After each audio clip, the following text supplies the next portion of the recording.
She stood at the iron gates in rags, begging for work. But what the wealthy rancher offered changed everything. "Will you be the mother my girls need?" Those words would either save her or destroy what little dignity she had left. This is the story of Lydia Kane, a widow who had nothing, and Grant Mercer, a man who had everything except hope.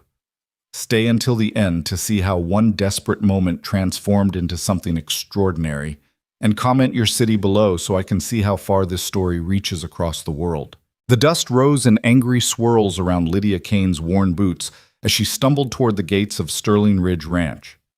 Each step felt like dragging chains, chains forged from loss, poverty, and a crushing weight of shame that had become her constant companion. The Colorado sun beat down mercilessly on this autumn day in 1885, turning the world into shimmering waves of heat that made everything feel like a fever dream. But this was no dream. This was survival, raw and desperate. Her dress, if it could still be called that, hung from her thin frame in tatters. Once a respectable brown cotton day dress, it was now a patchwork of tears and stains, the hem caked with the dirt of 100 miles walked. Her shawl, threadbare and moth-eaten, provided neither warmth nor dignity. She clutched it around her shoulders anyway, as if the gesture itself could hold together the pieces of the woman she used to be. Lydia paused 50 yards from the entrance, her breath coming in ragged gasps. The ranch sprawled before her like a kingdom from another world, a world she no longer belonged to.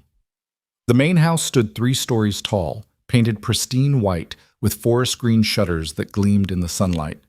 Wraparound porches embraced the structure on 2 levels, and she could see rocking chairs swaying gently in the breeze, as if ghosts of happiness still lived there.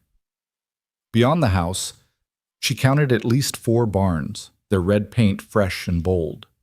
Corrals stretched in every direction, filled with horses that looked like they'd been brushed by angels.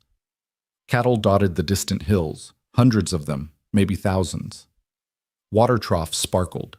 Fences stood straight and strong. Everything about Sterling Ridge Ranch spoke of prosperity, order, and permanence. Everything she no longer possessed. Lydia's stomach clenched with hunger. She hadn't eaten in 2 days, unless you counted the handful of wild berries she'd found yesterday that had left her sick and dizzy.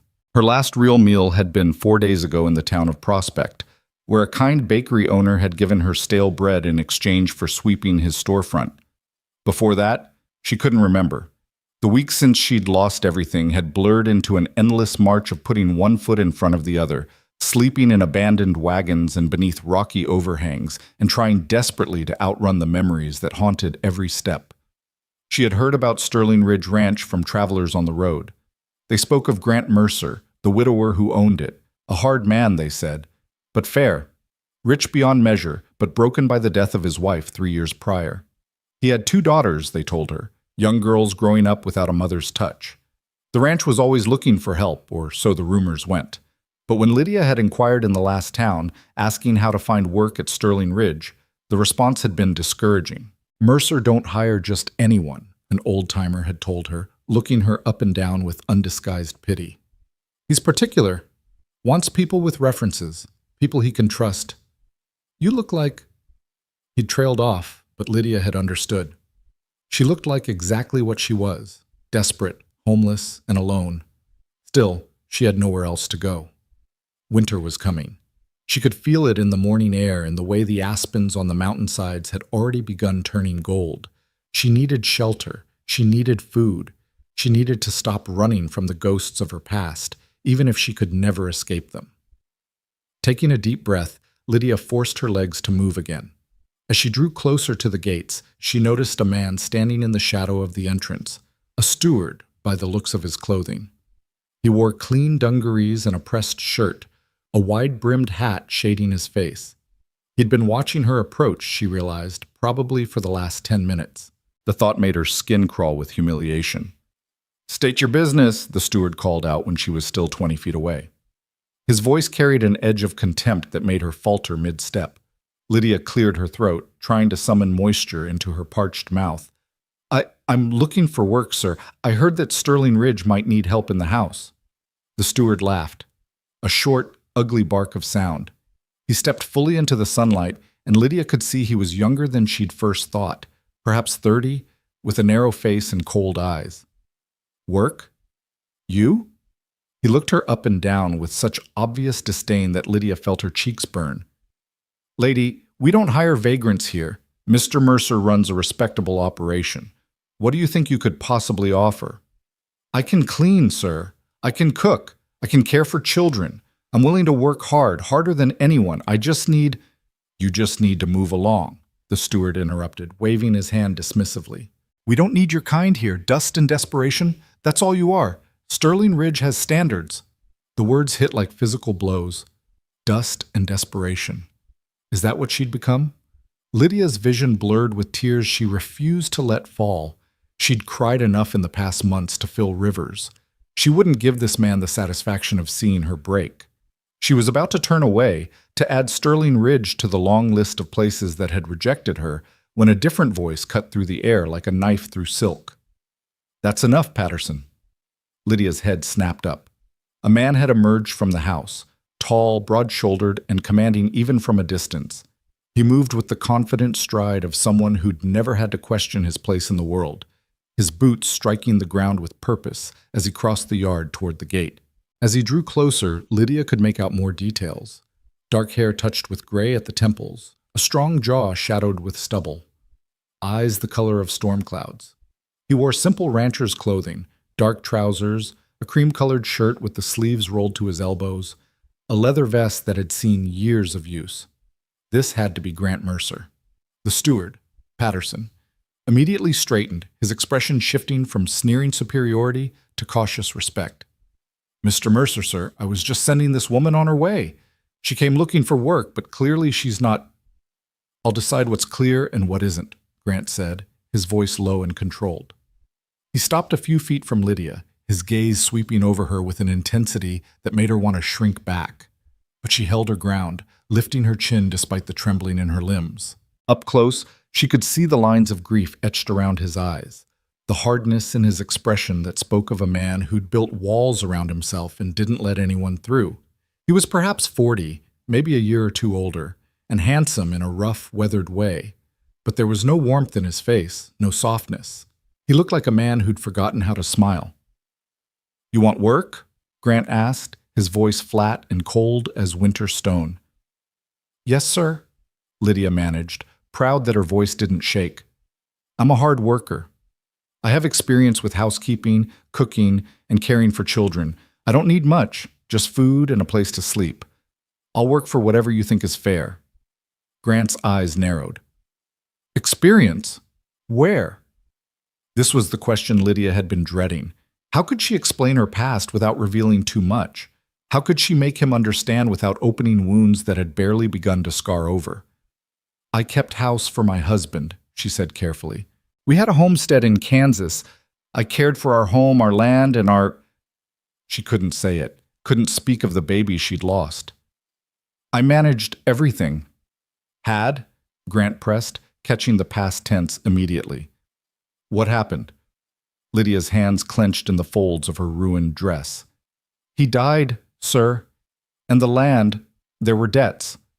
False debts, but I couldn't prove it. They took everything. The words felt like pulling teeth, each one painful and bleeding.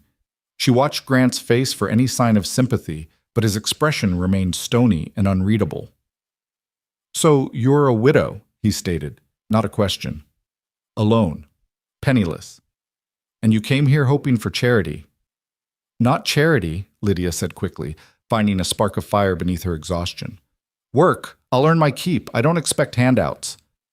Everyone expects something, Grant said, but there was a strange note in his voice now, not quite bitter, but close to it. He studied her for a long moment, and Lydia had the uncomfortable feeling he was seeing straight through her, past the rags and the dirt to the broken woman beneath. Finally, he spoke again.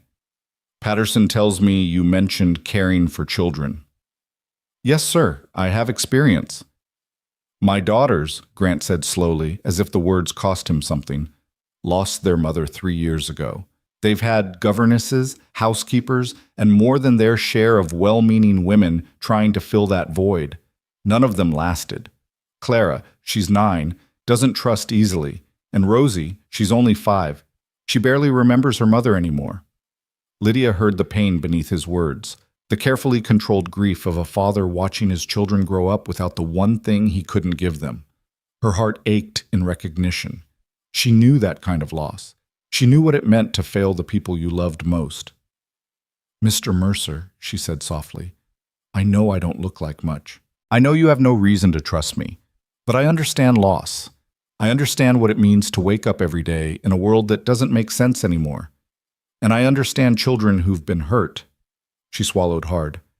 "I lost a son, sir. He was just 2 years old. I couldn't save him from the fever that took him, and 6 months later I couldn't save my husband from the grief that consumed him. But if you give me a chance, I swear I'll do everything in my power to give your daughters the care they need." The silence that followed felt eternal. Grant's face had gone completely still, his eyes locked on hers with an intensity that made her heart hammer.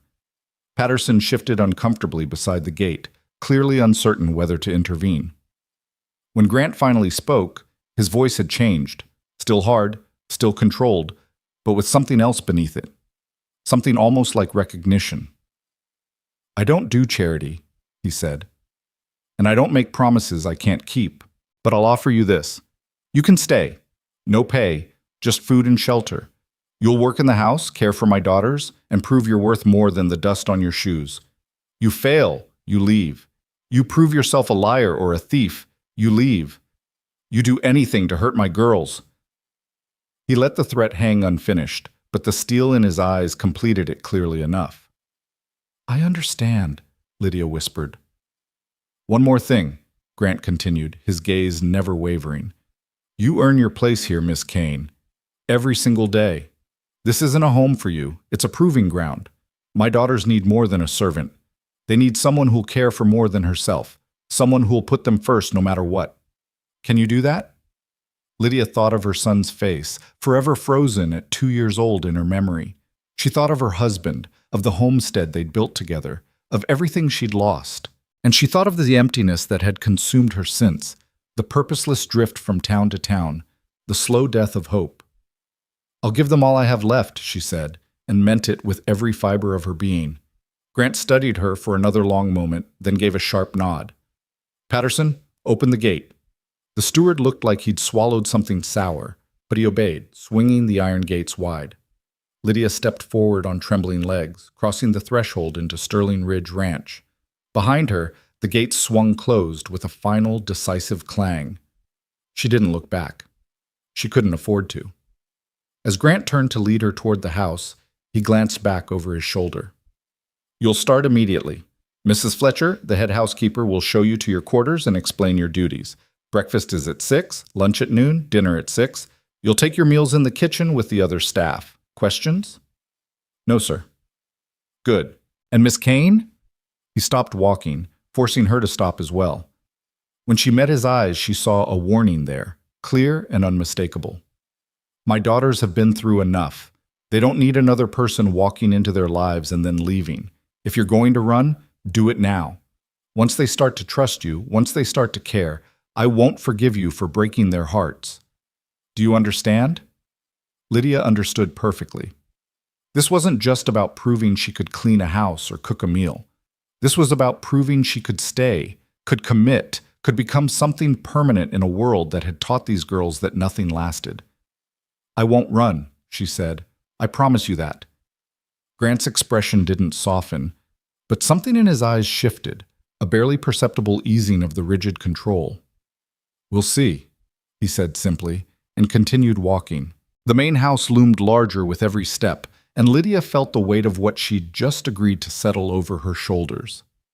She was about to enter the lives of 2 broken little girls and their hardened father.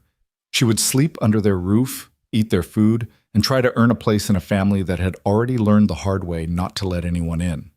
As they climbed the steps to the front porch, the door opened and a stout woman in her 50s emerged, wiping her hands on her apron.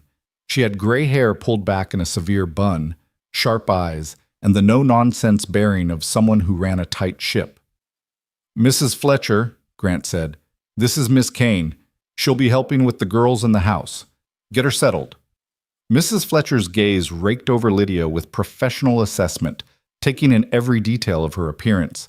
Lydia braced herself for another dismissal, another round of dust and desperation. Instead, the housekeeper simply nodded. "Follow me, girl. First things first. You need a bath, clean clothes, and some food in your belly.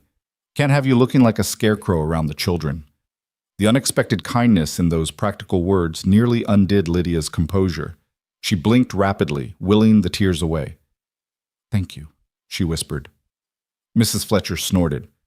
"Don't thank me yet. You haven't met Clara and Rosie. Those girls will test you 6 ways to Sunday. If you last a week, then you can thank me." As the housekeeper led her into the cool dimness of the house, Lydia caught one last glimpse of Grant Mercer. He stood on the porch, his broad back to her, hands on his hips as he surveyed his land. For just a moment, she saw past the hardness to the loneliness beneath. A man standing alone in a kingdom that felt empty despite all its wealth. Then Mrs. Fletcher pulled her deeper into the house, and the moment was gone. The interior of Sterling Ridge was even more impressive than the exterior. Polished wood floors gleamed beneath Turkish rugs. Photographs in silver frames lined the walls. A beautiful woman with laughing eyes appeared in many of them, always surrounded by the same 2 girls at various ages. The late Mrs. Mercer, Lydia realized, the ghost that haunted this house. "That's Margaret," Mrs. Fletcher said, noticing Lydia's gaze. "Died of pneumonia 3 winters ago. Came on fast. She was laughing at breakfast one day, gone within the week. Mr. Mercer?" She shook her head. "Well, he's not been the same since. None of them have." They climbed a narrow staircase, the servants' stairs, Lydia guessed, and emerged on the 2nd floor. Mrs. Fletcher led her down a plain hallway to a small room at the end. It was simple but clean, a narrow bed with a patchwork quilt, a washstand with a chipped basin, a wooden chair, and a small window overlooking the back pastures. To Lydia, it looked like paradise. "This is yours," Mrs. Fletcher said. "I'll have hot water sent up. There's soap and a towel in the cabinet. I'll bring clothes. You look about the size Margaret was." She caught Lydia's expression and softened slightly. "Don't fret about it, girl. The clothes are just sitting in trunks, doing no one any good. Margaret would have wanted them used." After Mrs. Fletcher left, Lydia sank onto the edge of the bed, her body suddenly too heavy to hold upright. She was inside. She was safe, at least for tonight. But safety came with a price. The promise she'd made to Grant Mercer, the vow that she wouldn't run, that she would be what his daughters needed. Could she keep that promise? Could she open her heart again, knowing how much it hurt to lose what you loved? She didn't have time to find answers. Within minutes, a young maid appeared with buckets of steaming water, followed by Mrs. Fletcher carrying an armload of clothes and a tray of food, bread, cheese, cold chicken, and apple slices. "Eat first," the housekeeper ordered, "then wash. I'll be back in an hour to take you to the girls." Alone again, Lydia ate mechanically, barely tasting the food despite her desperate hunger. Her mind kept circling back to Grant Mercer's words. "You earn your place here, Miss Kane, every single day." She finished the meal, then stripped off her ruined clothes and sank into the tin tub that had been filled with hot water. The heat stung her cold skin, and she had to bite her lip to keep from crying out. As she scrubbed away weeks of dirt and despair, she watched the water turn gray, then brown. When she finally emerged, wrapped in a rough towel, she felt almost human again. The clothes Mrs. Fletcher had brought were simple but well made. 2-day dresses in dark blue and gray, a nightgown, undergarments, stockings, and a pair of shoes that were only slightly too large. Lydia dressed in the gray dress, running her hands over the soft cotton with something close to reverence. She couldn't remember the last time she'd worn something that wasn't falling apart. True to her word, Mrs. Fletcher returned exactly 1 hour later. She gave Lydia an approving nod. "Better, much better. Now come, the girls are in the nursery. They've been told you're coming." Lydia's stomach knotted with sudden nerves. This was it. This was the moment that would determine whether she'd truly found sanctuary or just another temporary stopping point before the next rejection. The nursery was on the 2nd floor, in the family wing of the house. As they approached, Lydia could hear voices, a woman's patient tone, and then a child's sharp retort. Mrs. Fletcher knocked once, then pushed open the door. "Miss Adelaide, this is Miss Kane. She'll be helping with Clara and Rosie from now on." The woman inside, Miss Adelaide, presumably the current governess, looked up with barely concealed relief. She was perhaps 25, pretty but tired, with the frazzled air of someone at the end of their rope. Two girls sat at a table by the window. The older one, Clara, had her mother's dark hair and her father's storm-gray eyes, set in a face that was trying desperately to be grown up and hard. The younger one, Rosie, was fair-haired and delicate, with huge blue eyes that watched everything with an unsettling intensity. "Oh, thank goodness," Miss Adelaide said. "I was just— Clara, sit down." But Clara had already stood, her arms crossed over her chest as she stared at Lydia with undisguised hostility. "We don't need another one," she announced. "The last lady said she was going to stay forever, and she left after 2 weeks. The one before that lasted 5 days. "Clara," Mrs. Fletcher said warningly. "It's true." The girl's voice cracked with emotion she was trying desperately to hide. "They always leave. We don't need anyone. Rosie and I are fine by ourselves." Lydia's heart twisted. She recognized that defiance, that desperate attempt to protect yourself by rejecting others before they could reject you. She'd felt it herself every single day since she'd lost her family. She knelt down slowly, bringing herself to Clara's eye level. The girl tensed, as if preparing for a lecture or empty promises. "You're right," Lydia said quietly. "People do leave, and I'm sure that hurts terribly. I would never insult you by promising I'll stay forever, because you're smart enough to know that no one can promise that." Clara blinked, clearly thrown off balance by Lydia's honesty. "But I can promise you this," Lydia continued. "Every day I'm here, I'll show up. Every day, I'll do my best. And if I do have to leave someday, it won't be because you weren't worth staying for. Do you understand?" Clara's eyes shimmered with tears she was fighting back. "You're just like all the others," she whispered. "You'll get tired of us and go away." "Maybe," Lydia admitted. "Or maybe you'll surprise yourself and decide you like having me around. Either way, we won't know unless we try." For a long moment, Clara just stared at her. Then, almost imperceptibly, her shoulders relaxed a fraction. She didn't smile, didn't welcome Lydia with open arms, but she didn't run away either. "Fine," she said finally, "but don't expect me to call you mother or anything stupid like that." "I wouldn't dream of it," Lydia said gently. "You already had a mother. No one can replace her." Something in Clara's face crumpled briefly before she rebuilt her walls. She sat back down at the table, picking up a book and pretending to read, though Lydia could see her hands shaking. Lydia turned her attention to the younger girl, who had been watching the entire exchange in silence. Rosie hadn't moved from her chair, but her eyes were enormous, taking in every detail of this new stranger in her world. "Hello, Rosie," Lydia said softly, not approaching. "That's a beautiful doll you have there." Rosie clutched the doll tighter to her chest, a porcelain-faced creation in a blue dress. "Her name is Emma," she whispered. "She was Mama's when Mama was little." "She's lucky to have you taking care of her," Lydia said. "I can tell you're very gentle with her." Rosie considered this, then slowly climbed down from her chair. She walked to where a stack of books sat on a low shelf and selected one, bringing it back but stopping several feet from Lydia. "Can you read?" she asked, her voice barely audible. "Yes, I can." "Miss Adelaide says her throat hurts. Can you read to me?" It was a test, Lydia realized. A small offering of trust, fragile as spun glass. "I would be honored," she said. She settled into the rocking chair near the window, and after a moment's hesitation, Rosie climbed into her lap, still clutching Emma the doll. The weight of the small body against hers hit Lydia like a physical blow, so similar to holding her own son, and yet so different. But she forced herself to breathe through the pain, to open the book, to begin reading in a steady voice. Within minutes, Rosie's head was resting against Lydia's shoulder, completely relaxed in a way that suggested the child was starved for physical affection. From across the room, Lydia felt Clara's eyes on her, watching, assessing, waiting to see if this new woman would be like all the others. Miss Adelaide excused herself quietly, murmuring something about needing to speak with Mrs. Fletcher. The door clicked shut, leaving Lydia alone with the two girls. She read for an hour, maybe more, until Rosie fell asleep in her arms and Clara's pretense of reading devolved into simply staring out the window. When Lydia finally closed the book, Clara spoke without looking at her. "Papa said you're here because you need work, that you don't have anywhere else to go." "That's true," Lydia admitted. There was no point in lying to this perceptive child. "So you might leave if you find something better." Clara, Lydia said gently, I don't think there is anything better than this. A warm house, good food, and two smart girls who need someone? That's more than I could have hoped for. Clara finally turned to look at her, those gray eyes so much like her father's. Do you have children?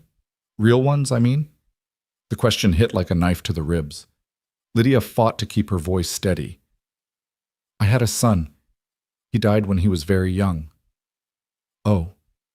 Clara's face softened with understanding beyond her years. That's why you look sad sometimes. Even when you're smiling. Out of the mouths of babes. Lydia blinked back tears. Yes, that's why. I'm sorry your little boy died, Clara said, and the simple compassion in those words cracked something open in Lydia's chest. And I'm sorry you lost your mother, Lydia replied. It's not fair, is it? The way the people we love most can just disappear. No, Clara whispered. It's not fair at all. They sat in silence for a while, Rosie sleeping peacefully between them, the afternoon sun slanting through the windows and painting everything gold. It wasn't acceptance, not yet, but it was something, a fragile beginning, the first tenuous thread of connection. When Mrs. Fletcher came to fetch her for dinner preparations, Lydia carefully transferred Rosie to her bed, tucking the little girl in with Emma the doll. Clara pretended not to watch, but Lydia saw her following every movement. I'll see you tomorrow, Lydia told them softly. Clara didn't respond, but as Lydia reached the door, the girl spoke. Miss Kane? Yes? You're different from the others. I don't know if that's good or bad yet, Lydia smiled. I guess we'll find out together. That night, lying in her narrow bed in the small room that was now hers, Lydia stared at the ceiling and thought about the strange turn her life had taken. This morning, she'd been a woman with nothing, turned away from yet another door. Tonight, she had a roof over her head, food in her belly, and the weight of two young lives beginning to rest in her hands. Grant Mercer's words echoed in her mind. You earn your place here, Miss Kane. Every single day, she would earn it, she vowed silently. Not just for the shelter and food, but for something more important. The chance to matter again. The chance to fill the aching void inside her with purpose. The chance to be needed. Outside her window, the ranch settled into darkness. Somewhere in the house, those two girls were sleeping, surrounded by ghosts and grief. And somewhere, their father was carrying the weight of keeping everything together while slowly crumbling inside. Lydia closed her eyes and whispered a prayer, the first real prayer she'd managed since losing everything. Not a prayer for herself, but for them. For Clara with her brittle walls, for Rosie with her desperate need for affection, for Grant with his lonely burden. And for herself, just one small request, the strength to stay, the courage not to run when things got hard, the wisdom to know how to help these broken people without breaking herself in the process. As sleep finally claimed her, exhausted and tentative, Lydia Kane didn't know that she was about to face the hardest fight of her life. She didn't know about the threats that would come, the poison that would nearly kill her, or the accusations that would almost destroy everything. But she'd made a promise at those iron gates, and she intended to keep it, no matter what it cost. The woman who had arrived in rags, begging for work, was about to discover that the rancher's question, "Will you be the mother my girls need?" was both an offer and a challenge that would test every ounce of strength she had left. And the test was only beginning. Dawn came to Sterling Ridge Ranch like a whisper, pale light creeping across the mountains and spilling into the valleys below. Lydia woke to unfamiliar sounds, the lowing of cattle in distant pastures, the creak of wagon wheels on hard-packed earth, men's voices calling to each other as the ranch stirred to life. For a disoriented moment, she didn't know where she was. Then memory flooded back. The iron gates, Grant Mercer's cold challenge, Clara's suspicious eyes, Rosie's small weight in her lap. She sat up, her body aching from yesterday's long walk, but her mind sharp with purpose. Through her small window, she could see the sky turning from gray to gold. The clock on her washstand read 4:30. Breakfast wasn't until 6, but Lydia had learned long ago that earning your place meant being awake before you were needed. She dressed quickly in the blue cotton dress, braided her hair, and made her way down the servants' stairs. The house was still mostly silent, though she could hear movement from the kitchen below. When she entered, she found Mrs. Fletcher already there, kneading dough with strong, practiced hands. The housekeeper looked up in surprise. "You're up early," she said, though approval flickered in her eyes. "Couldn't sleep?" "Thought I'd make myself useful," Lydia replied. "What needs doing?" Mrs. Fletcher studied her for a long moment, then gestured to a pile of potatoes. "Those need peeling, coffee needs making, and if you know how to make decent biscuits, there's flour and butter in the pantry." Lydia rolled up her sleeves and got to work. Her hands remembered the rhythms even though months had passed since she'd had a real kitchen to work in. Peel, slice, rinse, measure, mix, knead. The simple repetitive motions were almost meditative, grounding her in this new reality. As she worked, other staff began trickling in. A young maid named Sarah with freckles and a shy smile, an older cook's assistant called Tom who moved with a limp, and Patterson, the steward from yesterday, who gave Lydia a cold look before taking his coffee outside. Mrs. Fletcher saw the exchange and made a small disapproving noise in her throat. "Don't mind Patterson," she said quietly. "He's been with Mr. Mercer since the beginning, and he's protective. Takes his job too seriously sometimes, thinks he's guarding the gates of heaven itself." "He called me dust and desperation," Lydia said, keeping her voice neutral. I heard about that." Mrs. Fletcher's mouth tightened. "He was out of line. But between you and me, girl, he's seen a parade of women come through here claiming they wanted to help with those girls. Some wanted Mr. Mercer's money, some wanted his name. Some just liked the idea of playing mother without understanding the work it takes.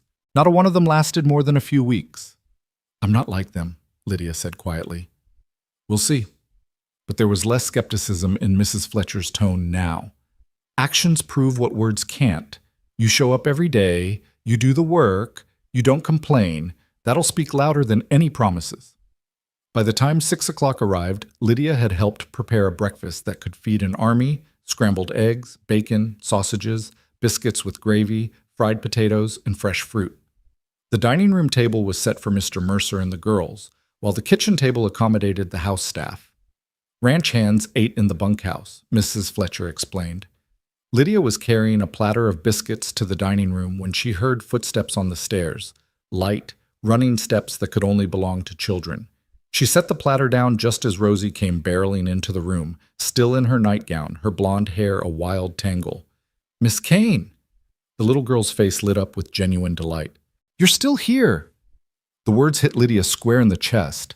Of course, Rosie had expected her to disappear in the night, like all the others apparently had. She knelt down, bringing herself to the child's level. "Of course I'm still here," she said gently. "I told you I'd see you today, didn't I?" Rosie nodded solemnly, then launched herself forward, wrapping small arms around Lydia's neck in a fierce hug. Over the child's shoulder, Lydia saw Clara standing in the doorway, watching with those two old eyes. The older girl was already dressed, her hair neatly braided, her expression carefully neutral. "Rosie, you're not even dressed yet," Clara said, her tone mimicking adult exasperation. "Papa will be down any minute." "I wanted to see if Miss Kane was real," Rosie said, pulling back from the hug, but keeping one hand firmly wrapped around Lydia's fingers. "I thought maybe I dreamed her." "Well, I'm quite real," Lydia assured her, smoothing down the child's wild hair. "But your sister's right. We should get you dressed before breakfast. Come on." She stood, letting Rosie lead her back upstairs, Clara trailing behind them.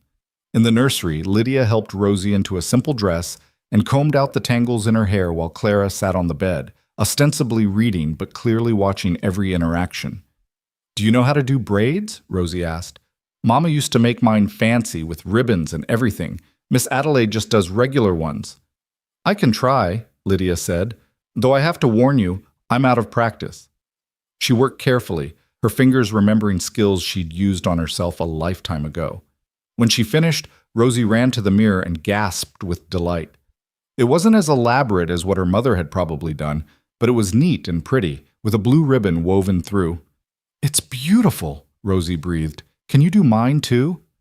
The question came from Clara, so quietly Lydia almost missed it. She turned to find the older girl looking at her with something close to hope, though she was trying hard to hide it.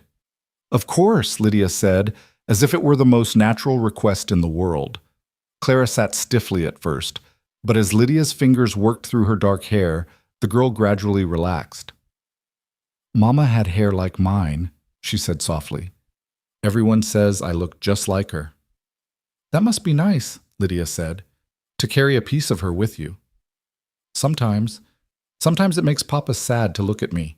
I can tell, even though he tries to hide it." Lydia's hands paused briefly, her heart aching for this child who carried such heavy knowledge. "Grief is complicated," she said carefully. "Your father loves you very much. If he's sad sometimes, it's not because of you, it's because he misses your mother. Those are two different things."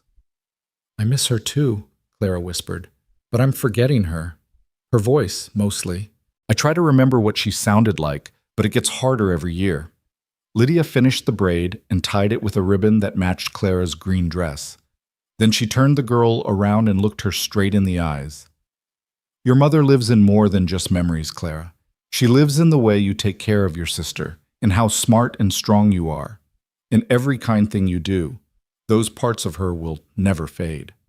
Clara's eyes filled with tears, but she blinked them back furiously.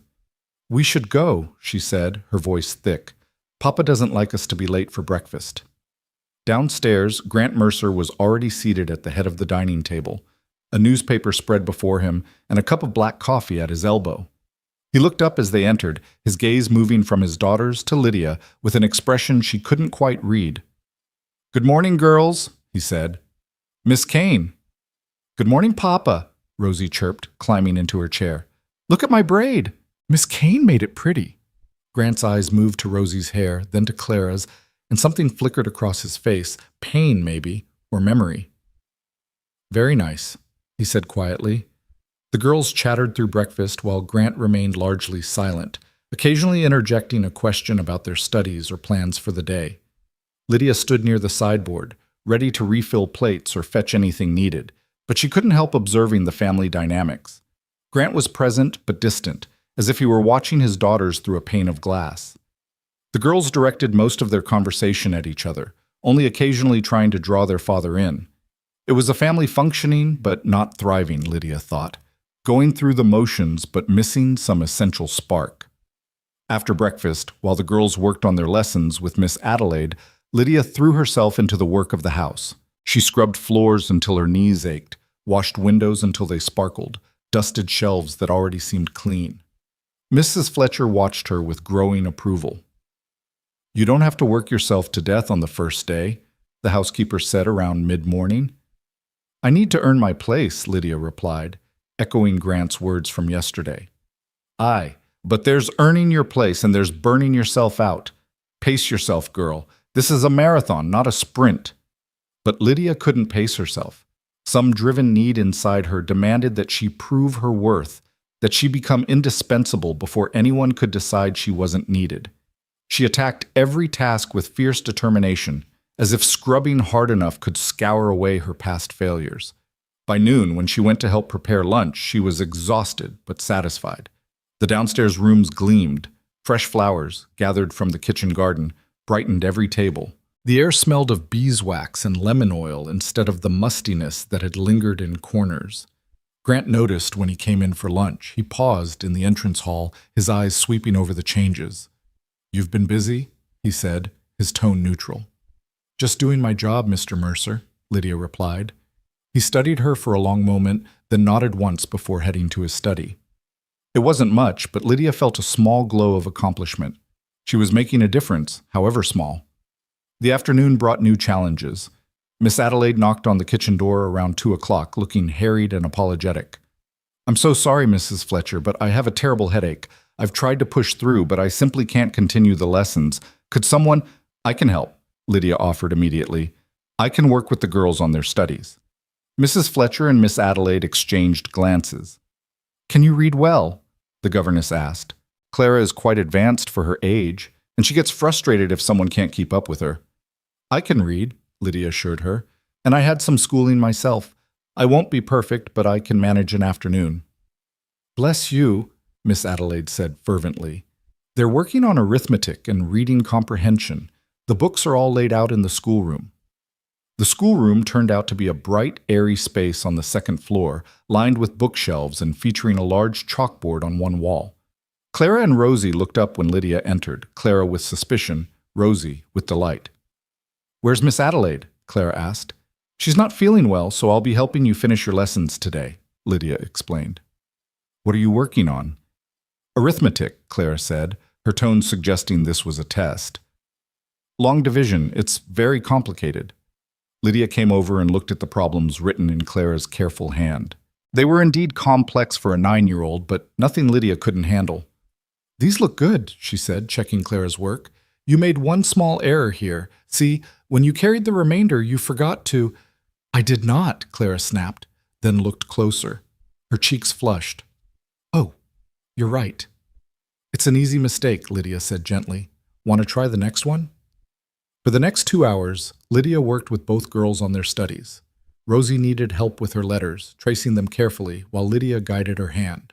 Clara pushed through increasingly difficult arithmetic problems, occasionally glancing at Lydia as if expecting her to give up and admit she was in over her head. But Lydia had always been good with numbers, and she found herself genuinely enjoying the challenge of explaining concepts in ways the sharp young mind could grasp. "You're good at this," Clara admitted grudgingly as they finished. "Most of the others couldn't help with my math. They just told me to wait for Miss Adelaide." "Well, I used to help manage accounts for our homestead," Lydia said. "You have to be good with numbers when you're trying to make a farm turn a profit." "Did you?" Clara asked. "Turn a profit, I mean." Lydia's smile turned sad. "Some years. Others were harder. That's the way of farming. You're always at the mercy of weather and luck." "And now you're here," Clara said, watching her carefully. "Do you hate it, being a servant instead of running your own place?" It was a perceptive question, cutting right to something Lydia had been trying not to think about. "I don't hate it," she said honestly. "It's different, certainly. But there's dignity in any honest work. And I'd rather be here helping your family than out there with nowhere to go." Clara processed this, then nodded slowly. "Papa says honest work is nothing to be ashamed of. He says some people think they're too good to get their hands dirty, but those are usually the people who've never had to work for anything. Your father sounds like a wise man." "He's sad," Rosie piped up, looking up from her letters. "Papa is always sad now. Do you think he'll ever be happy again?" The question hung in the air, painful and profound. Lydia crouched down beside the little girl. "I think sadness is something we carry with us after we lose someone we love," she said carefully. "But that doesn't mean we can never be happy again. It just means the happiness is different. It has shadows in it. But shadows prove there's still light." "That's pretty," Rosie said. "Did you make that up?" "Just now," Lydia admitted. Clara was quiet, but Lydia could see her thinking, processing. These girls were so starved for honest conversations about their grief, for acknowledgement that their world had changed and would never be the same. Everyone probably tiptoed around it, trying to protect them, when what they really needed was someone who could sit with them in their sadness and not try to fix it. That evening, after helping Mrs. Fletcher prepare and serve dinner, Lydia was exhausted but determined to see the day through properly. She asked if she could help get the girls ready for bed, and Mrs. Fletcher waved her toward the stairs. "Go on. Miss Adelaide is still nursing that headache. The girls could use someone to settle them down." In the nursery, Lydia found Clara already in her nightgown, reading by lamplight, while Rosie played with Emma the doll, having a quiet, elaborate conversation with the porcelain figure. "Time for bed, little ones," Lydia said gently. "I'm not little," Clara protested automatically, but she marked her page and set the book aside. Rosie, however, looked up with hopeful eyes. "Will you read to us? Like yesterday?" "If you'd like," Lydia said. "Yes." Rosie scrambled into her bed, clutching Emma. After a moment's hesitation, Clara climbed into hers as well.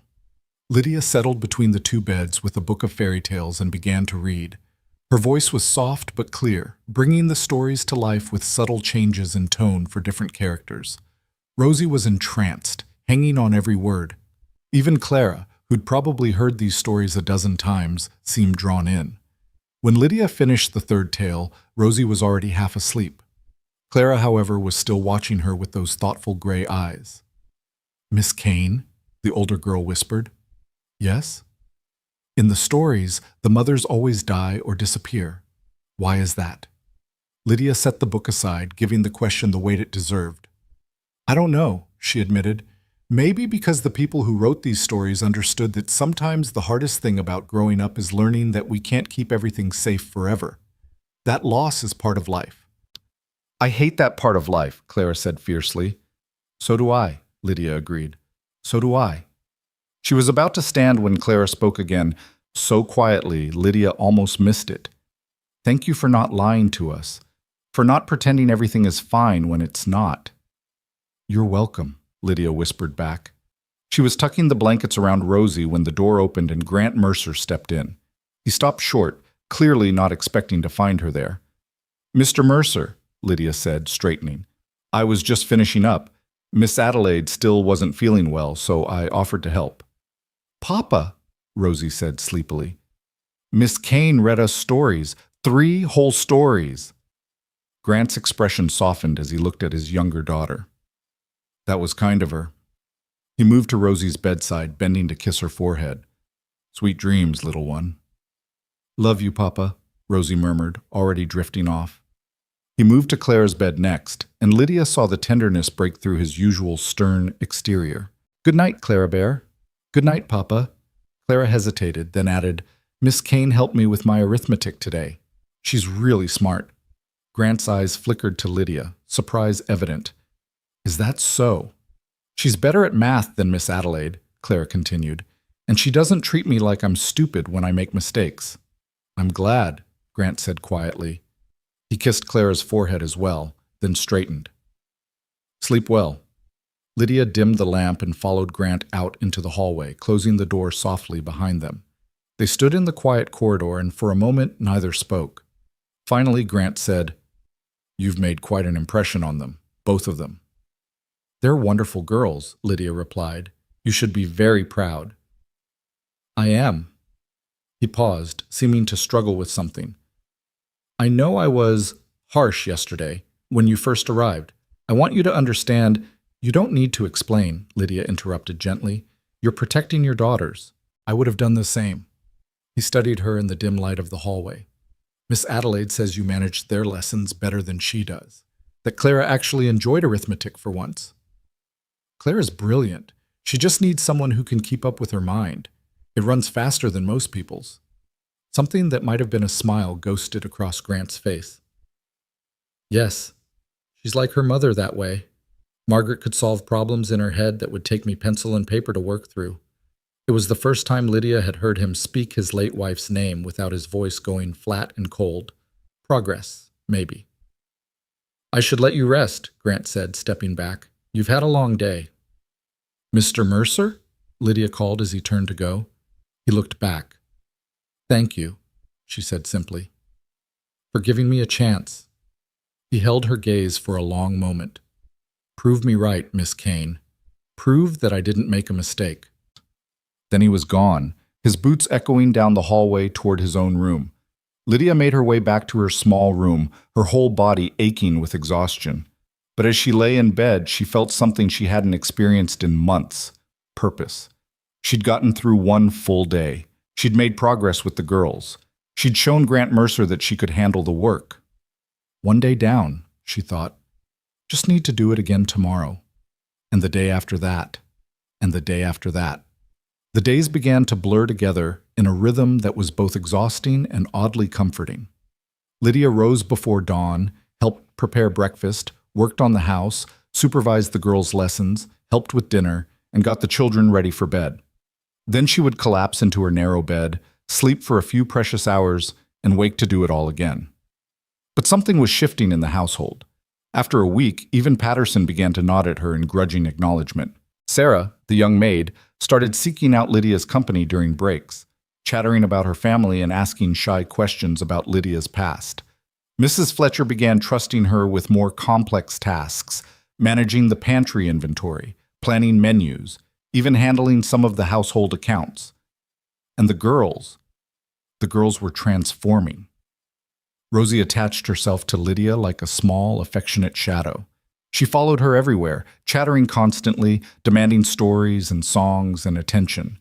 At first, Lydia worried it was too much, too fast, that the child was getting too attached. But Mrs. Fletcher told her gently, "That little girl has been hungry for mothering since she was 2 years old. Let her have what she needs." Clara remained more guarded, but even she was softening. She started leaving her books in places where Lydia would find them, a silent invitation to read together. She asked Lydia's opinion on her schoolwork, her ideas, her observations about the world. When Lydia praised her genuinely, Clara would flush with pleasure, though she tried to hide it. 2 weeks after Lydia's arrival, something shifted in Clara during their afternoon lessons. They'd been working on a particularly challenging reading passage, discussing themes and meanings, when Clara suddenly set down her pencil and looked at Lydia with unusual intensity. "You're not going to leave, are you?" the girl asked abruptly. Lydia chose her words carefully. "I don't plan to, Clara. I want to stay.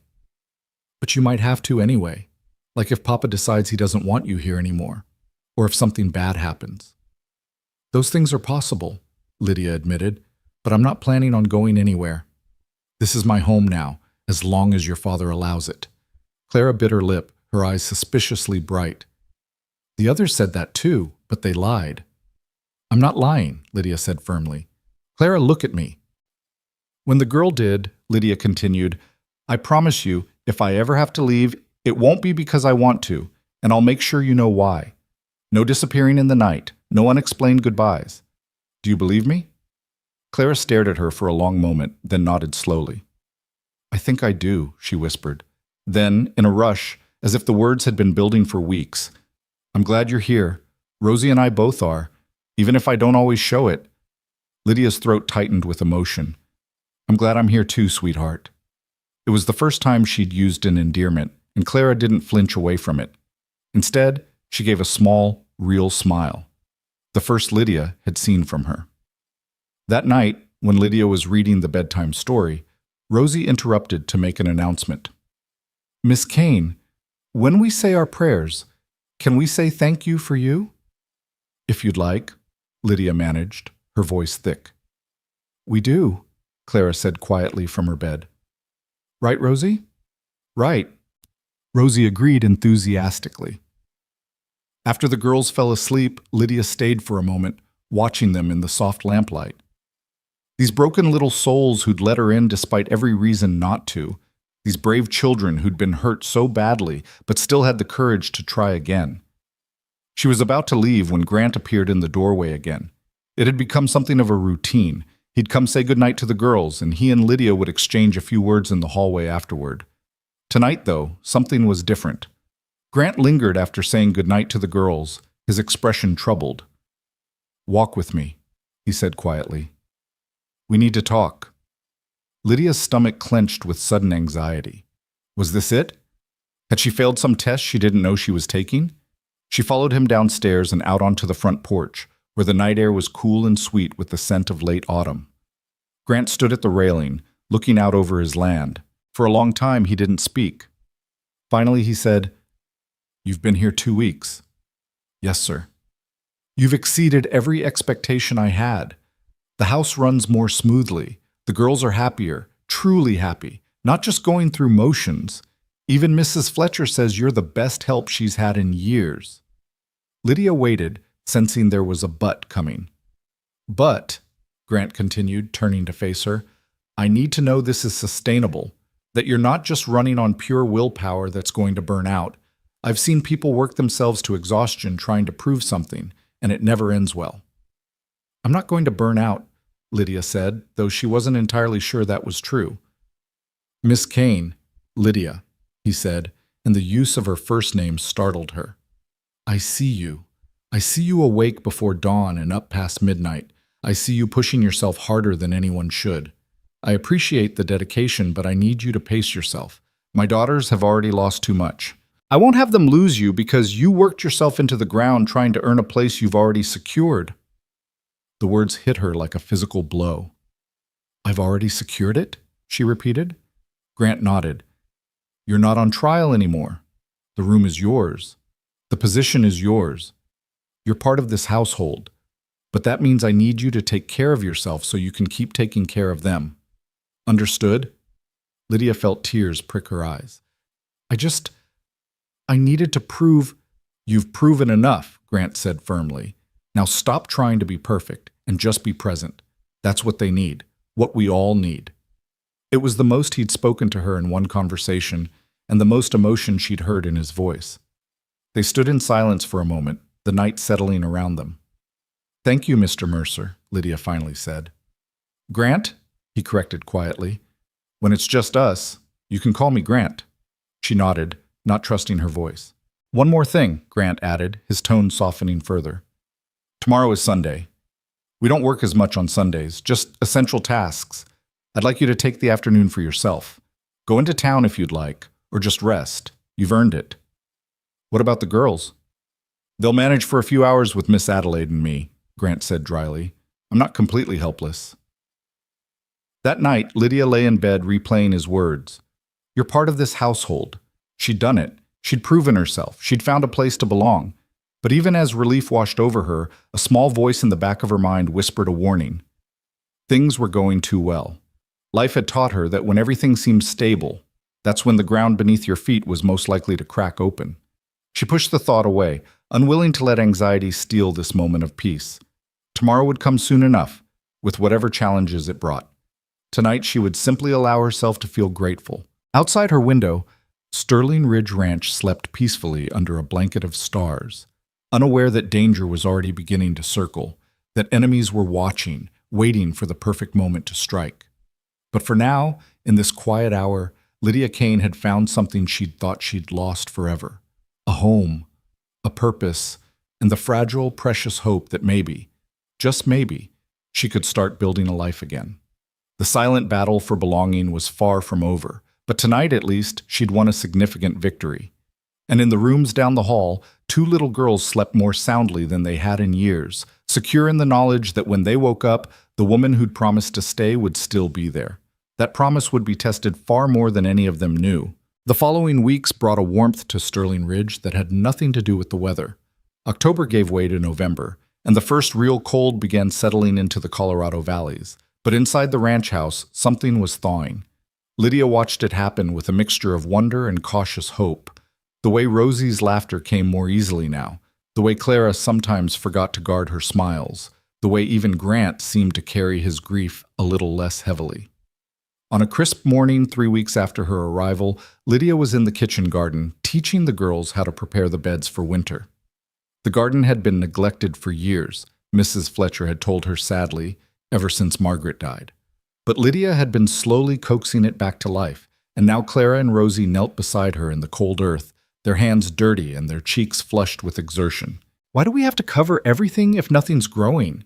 Rosie asked, patting down straw around the base of a dormant rose bush. "Because the plants are sleeping," Lydia explained, "and just like you need blankets when you sleep, they need protection from the harsh winter. Come spring, they'll wake up stronger because we took care of them now." "Like how you take care of us?" Rosie said matter-of-factly, and Lydia's heart squeezed. Clara looked up from where she was spreading mulch. "Mama used to love this garden. She had roses everywhere, red ones, pink ones, even yellow ones that smelled like lemons." "We'll bring them back," Lydia promised. "Every single one. This garden will bloom again, Clara. You'll see." From the porch, Grant stood watching them, his coffee growing cold in his hand. He'd been doing that more often lately, pausing in his work to observe these small moments of normalcy. His daughters laughing, their hands dirty from honest work. The sound of a woman's voice mixing with theirs, gentle and patient and present. Patterson approached from the barn, his expression sour as always. "Mr. Mercer, there's a rider coming up the main road. Looks like Elias Langley." Grant's jaw tightened. Langley. The name alone was enough to spoil his morning. Elias Langley owned the neighboring spread, twice the size of Sterling Ridge, but half as productive. The man had been trying to buy Grant out for years, making increasingly aggressive offers, each one insulting in its implication that Sterling Ridge was somehow failing. "What does he want now?" Grant muttered. "Nothing good, I'd wager," Patterson replied. "Man's got the devil's own timing, always showing up when it's least convenient." Grant set down his coffee cup and descended the porch steps just as Langley rode through the gates on a glossy black stallion that probably cost more than most men made in a year. Langley himself was dressed in expensive riding clothes, his silver hair pomaded back, his mustache waxed to sharp points. He smiled as he dismounted, but the expression never reached his eyes. "Grant!" he called out jovially. "Beautiful morning, isn't it?" "Langley," Grant replied coolly. "What brings you to Sterling Ridge? Can a neighbor drop by for a friendly visit?" Langley's gaze drifted past Grant to where Lydia and the girls worked in the garden. His eyes lingered on Lydia, and something calculating flickered across his face. "I see you've hired new help. Pretty thing. Where'd you find her?" Grant's hands clenched at his sides. "My household staff is none of your concern." Of course, Langley said smoothly. "I only meant it's good to see life returning to Sterling Ridge. The place has been rather melancholy since Margaret passed. God rest her soul." The false sympathy in his voice made Grant's blood boil, but he kept his expression neutral. "State your business, Elias." Langley's smile sharpened. "Very well. I'll be direct. I'm prepared to make you another offer for Sterling Ridge. A generous one, $50,000 for the land, the stock, and all buildings." "No." "Don't be hasty, Grant. Think about it. You could take your girls somewhere easier, somewhere without all these memories. Start fresh. I hear San Francisco is lovely." "The answer is no," Grant repeated, his voice hard as iron. "Sterling Ridge isn't for sale, not now, not ever." Langley's expression darkened briefly before he smoothed it back into false pleasantness. "You're making a mistake. This land is too much for one man to handle, especially a man distracted by grief and children. Sell to me now while my offer is fair." "Your offer isn't fair, it's insulting," Grant said flatly. "Sterling Ridge is worth 3 times what you're proposing, and we both know it. This conversation is over." For just a moment, something ugly showed in Langley's face, a flash of anger, of determination, of something darker that made Grant's instincts scream warning. Then it was gone, replaced by that oily smile. "Have it your way," Langley said, swinging back onto his horse. "But remember, Grant, stubbornness is a luxury men in your position can't afford. When you change your mind, and you will, my offer won't be as generous." He rode off without waiting for a response, his horse's hooves kicking up dust that hung in the cold air like a threat. Patterson spat on the ground. "That man's got plans, Mr. Mercer. Bad ones. I don't like the way he looked at the place. Or at Miss Kane." "Neither do I," Grant admitted. "Keep an eye out, Patterson. If any of Langley's men come around asking questions or causing trouble, I want to know immediately." "Yes, sir." But Grant couldn't shake the unease that had settled over him like a cold fog. Langley had been persistent before, but there'd been something different this time. A certainty in his manner that suggested he knew something Grant didn't, as if he were already counting Sterling Ridge as his, just waiting for the right moment to take it. In the garden, Lydia had noticed the visitor but thought nothing of it until she saw Grant's face after the man left. The tension in his shoulders, the way his hands stayed clenched even as he walked back toward the house, it spoke of trouble. "Girls, why don't you go wash up for lunch?" she suggested. "I'll finish here." Clara looked like she wanted to protest, but something in Lydia's tone made her nod and take Rosie's hand. As soon as they were out of earshot, Lydia approached Grant, who stood staring at the gate as if he could still see Langley's retreating form. "Is everything all right?" she asked quietly. Grant glanced at her, seeming to debate how much to share. Finally, he said, "That was Elias Langley. Owns the property north of here. He's been trying to buy Sterling Ridge for years. And you don't want to sell." "This is my daughter's inheritance," Grant said, his voice rough with emotion. "This is the land Margaret and I built together. I'll be damned before I let someone like Langley get his hands on it." Lydia nodded, understanding the fierce protectiveness in his voice. She knew what it meant to lose everything, to have something precious torn away. "Then we'll make sure he doesn't," she said simply. Grant looked at her sharply. "We?" "This is my home too now," Lydia said, meeting his gaze steadily. "And those are my girls in there. If someone threatens this place, they threaten all of us." Something shifted in Grant's expression. Surprise, perhaps, or gratitude? Or something more complicated that neither of them was ready to name. "Thank you," he said quietly. The days that followed were deceptively peaceful. Lydia continued her work with the girls, watching Clara master increasingly complex arithmetic and Rosie slowly sound out her first complete sentences. In the evenings, she'd sit with them by the fire, telling stories or teaching them songs her own mother had taught her long ago. Grant began joining them more often, sitting in the leather chair by the hearth with a book in his lap, though Lydia noticed he spent more time watching them than reading. "Tell us about when you were little," Rosie demanded one night, curled against Lydia's side on the sofa. "What do you want to know?" Lydia asked, braiding her fingers through the child's soft hair. "Everything. Did you have a mama and papa? Did you have any brothers or sisters?" Lydia's smile turned bittersweet. "I had both parents when I was very young, but they died when I was about Clara's age. My grandmother raised me after that." "Were you sad?" Clara asked from her spot on the floor, where she was supposedly working on needlepoint, but was clearly listening intently. "Very sad," Lydia admitted. "For a long time I thought I'd never be happy again. But my grandmother was wise. She told me that sadness doesn't replace happiness. It just lives alongside it. You can be sad about what you lost, and still find joy in what you have." Grant's eyes met hers across the room, and something unspoken passed between them. They both understood that particular truth too well. "I'm glad you're here now," Rosie said sleepily, "even if you were sad before." "So am I, sweetheart," Lydia whispered. "So am I." That night, after the girls were asleep, Lydia found Grant on the back porch, staring out at the dark shapes of the mountains against the starlit sky. She almost turned back, not wanting to intrude, but he called out without looking. "Lydia, join me!" She stepped out into the cold, wrapping her shawl tighter. Grant gestured to the chair beside his, and they sat in companionable silence for a moment. "Thank you," Grant said finally, "for what you said to them tonight, about sadness and happiness living together.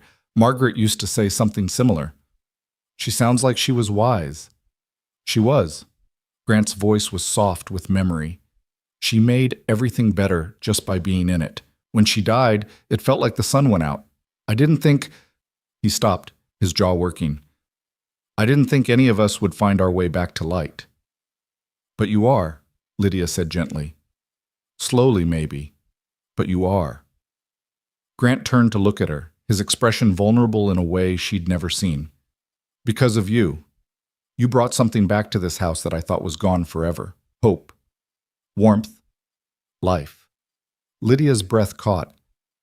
"Grant, I'm not saying this to make you uncomfortable," he said quickly. I needed you to know. What you've done for my daughters, for this family, there aren't words adequate to thank you." "You don't need to thank me," Lydia said, her voice thick with emotion. "This place, these girls, they saved me as much as I might be helping them.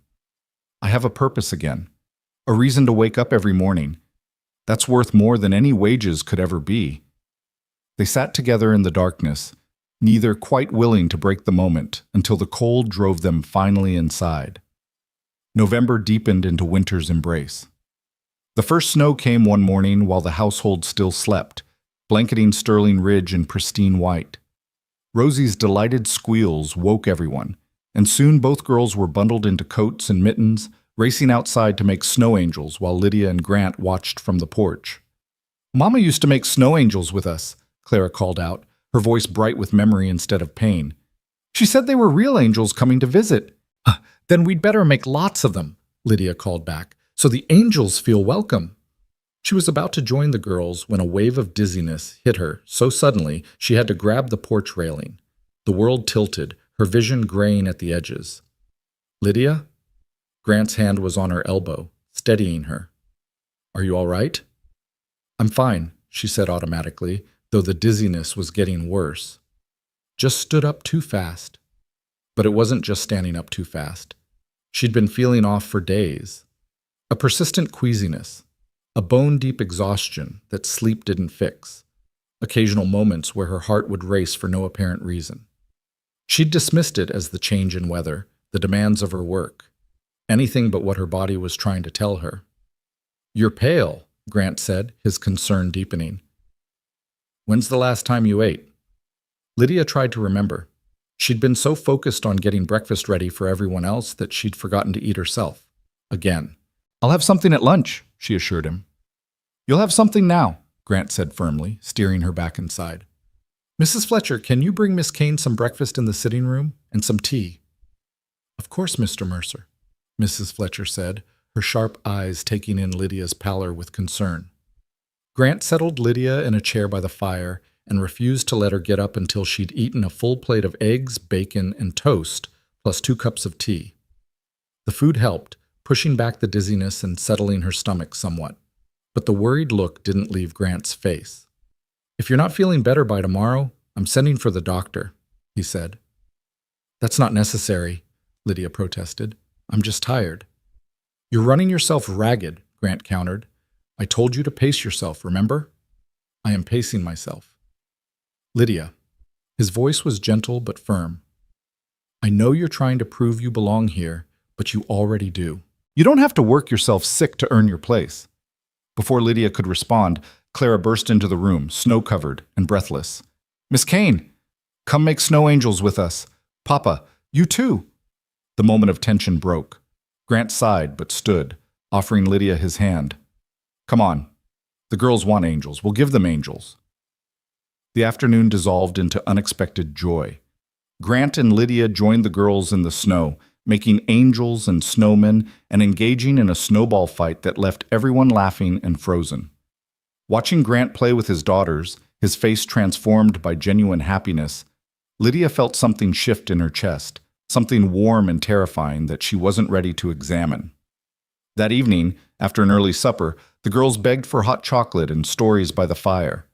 Mrs. Fletcher made her famous cocoa with real cream and a hint of cinnamon, serving it in delicate china cups that had belonged to Margaret.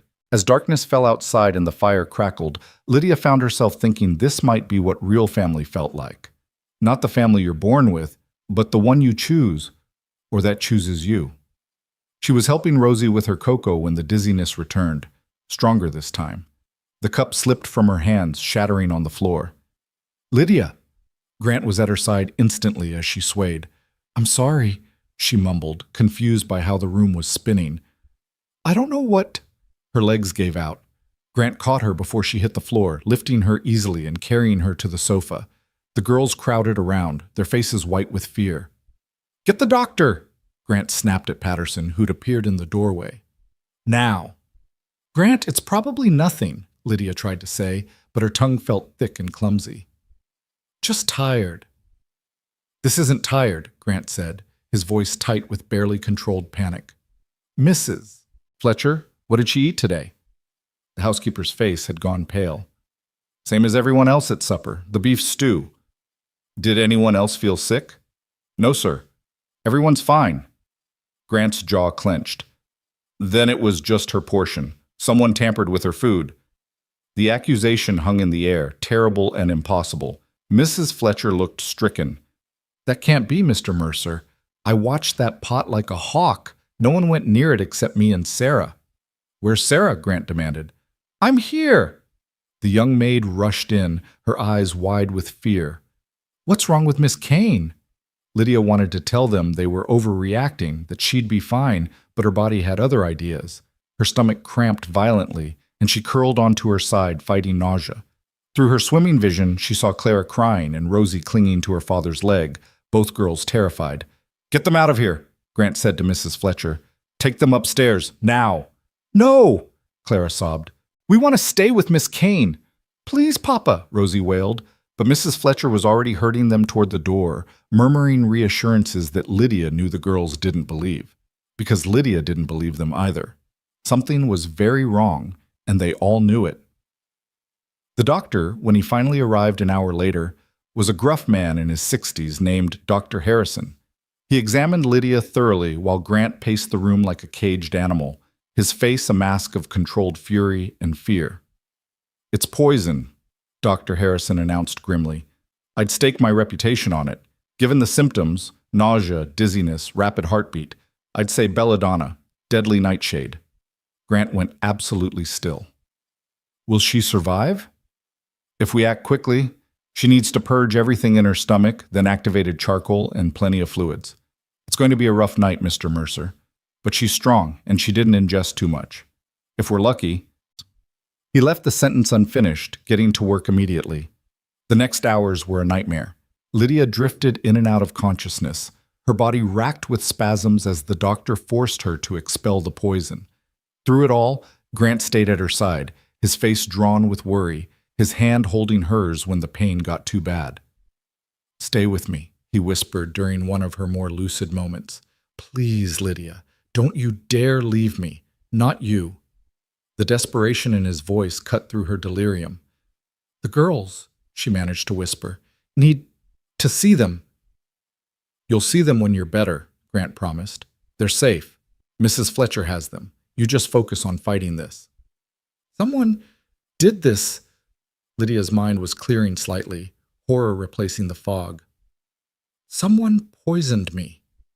"I know." Grant's voice was cold fury. "And I'm going to find out who." Dr. Harrison worked through the night. By dawn, Lydia's fever had broken and her vital signs were stabilizing. The doctor wiped his brow and nodded to Grant. "She'll make it, but she needs complete rest for the next few days. No exertion, plenty of liquids, and someone should watch her constantly in case there are complications." "I'll watch her myself," Grant said. "Mr. Mercer, that's not—" "I said I'll watch her myself," Grant repeated, his tone brooking no argument. After the doctor left, Grant moved a chair beside the sofa where Lydia lay, wrapped in blankets and finally sleeping peacefully. He sat down heavily, his head in his hands, and for the first time in years, Grant Mercer allowed himself to feel the full weight of his fear. He'd nearly lost her. This woman who'd walked into his life just weeks ago and somehow become essential to it. This woman who'd brought light back to his daughters, who'd made his house feel like a home again. Someone had tried to take her away, and the thought filled him with a rage so profound it scared him. Patterson appeared in the doorway, his expression grim. "Found something, Mr. Mercer. You're not going to like it." Grant stood carefully, not wanting to wake Lydia. In the hallway, Patterson showed him a small glass vial, empty but with residue inside. "Found it in the woodpile behind the kitchen. Someone hid it there recently. The wood around it hadn't been disturbed by weather yet." "Can you trace it?" "Maybe, but there's more." Patterson's face darkened. "One of the ranch hands, young fellow named Tom Briggs, he left sudden-like last night, took his wages and cleared out.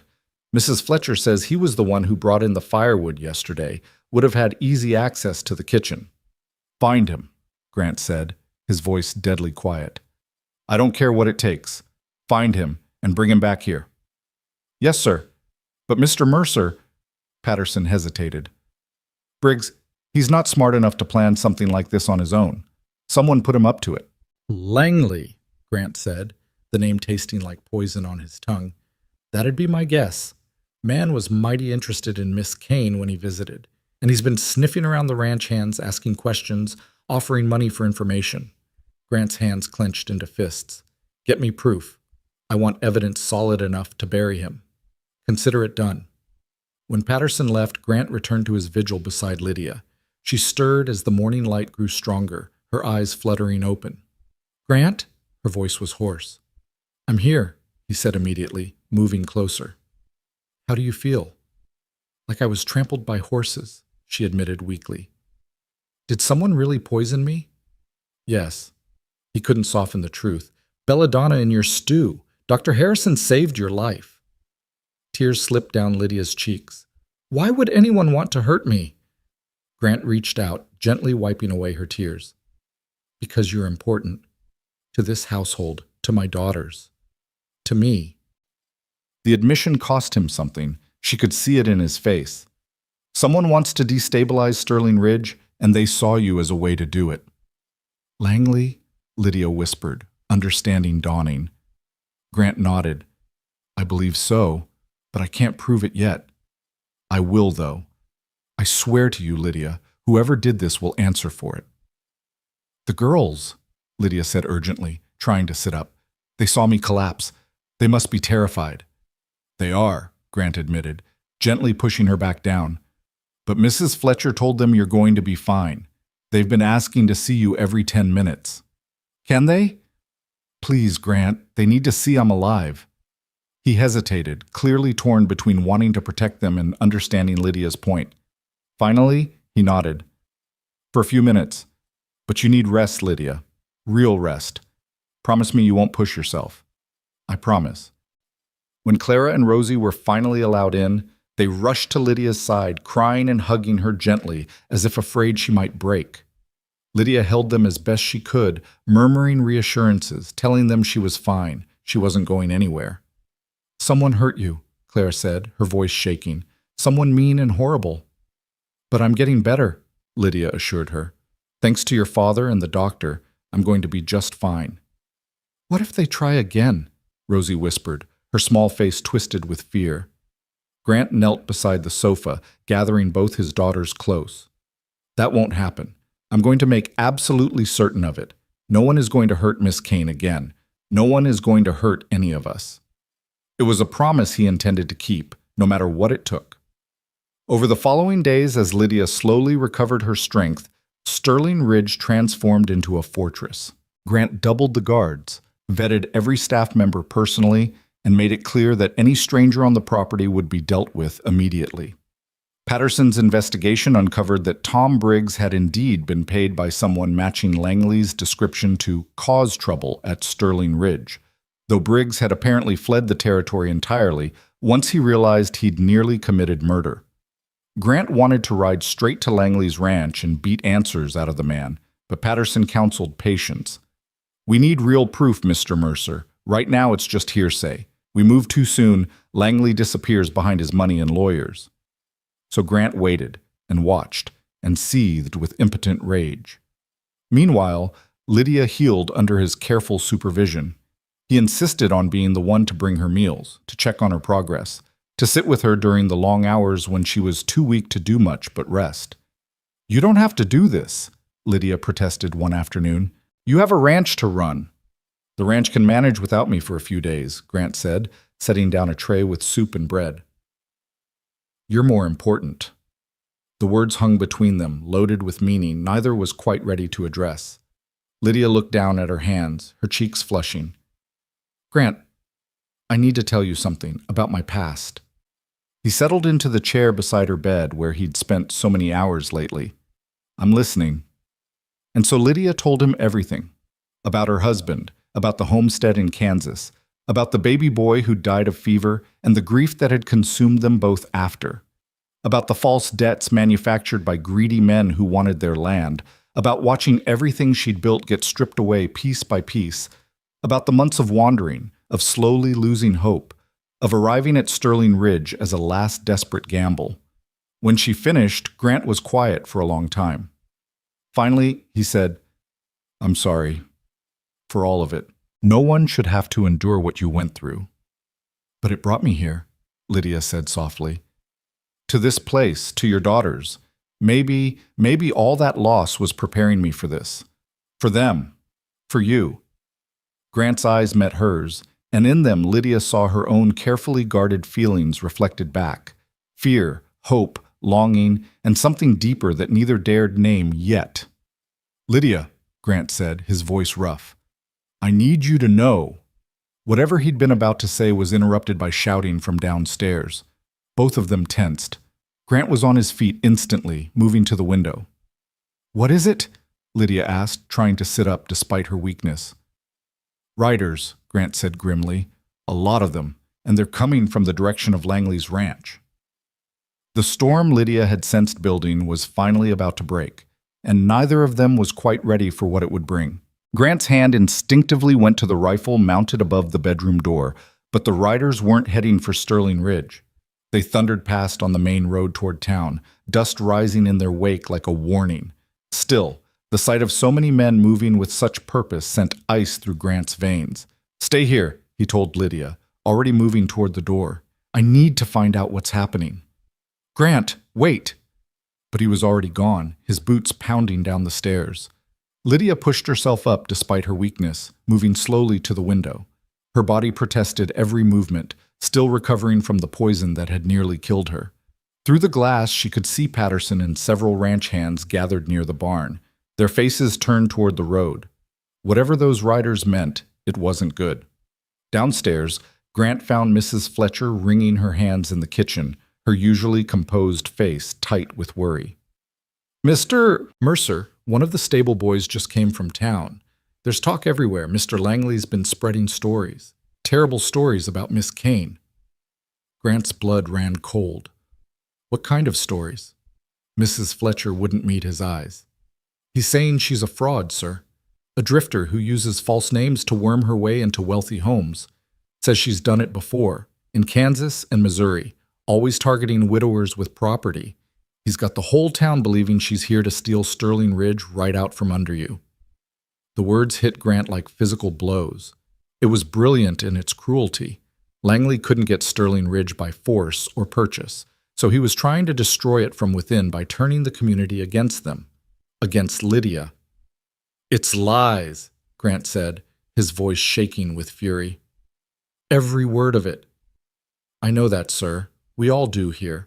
But the town—" Mrs. Fletcher shook her head. "They're calling for a public hearing at the courthouse tomorrow afternoon. They want Miss Kane to answer the charges." Grant slammed his fist on the table, making Mrs. Fletcher jump. "This is Langley's doing. He tried to kill her, and when that failed, he's trying to destroy her reputation instead." "What are we going to do?" Mrs. Fletcher asked, her voice small. "We're going to fight," Grant said grimly. "Get word to everyone who works at Sterling Ridge, ranch hands, house staff, everyone.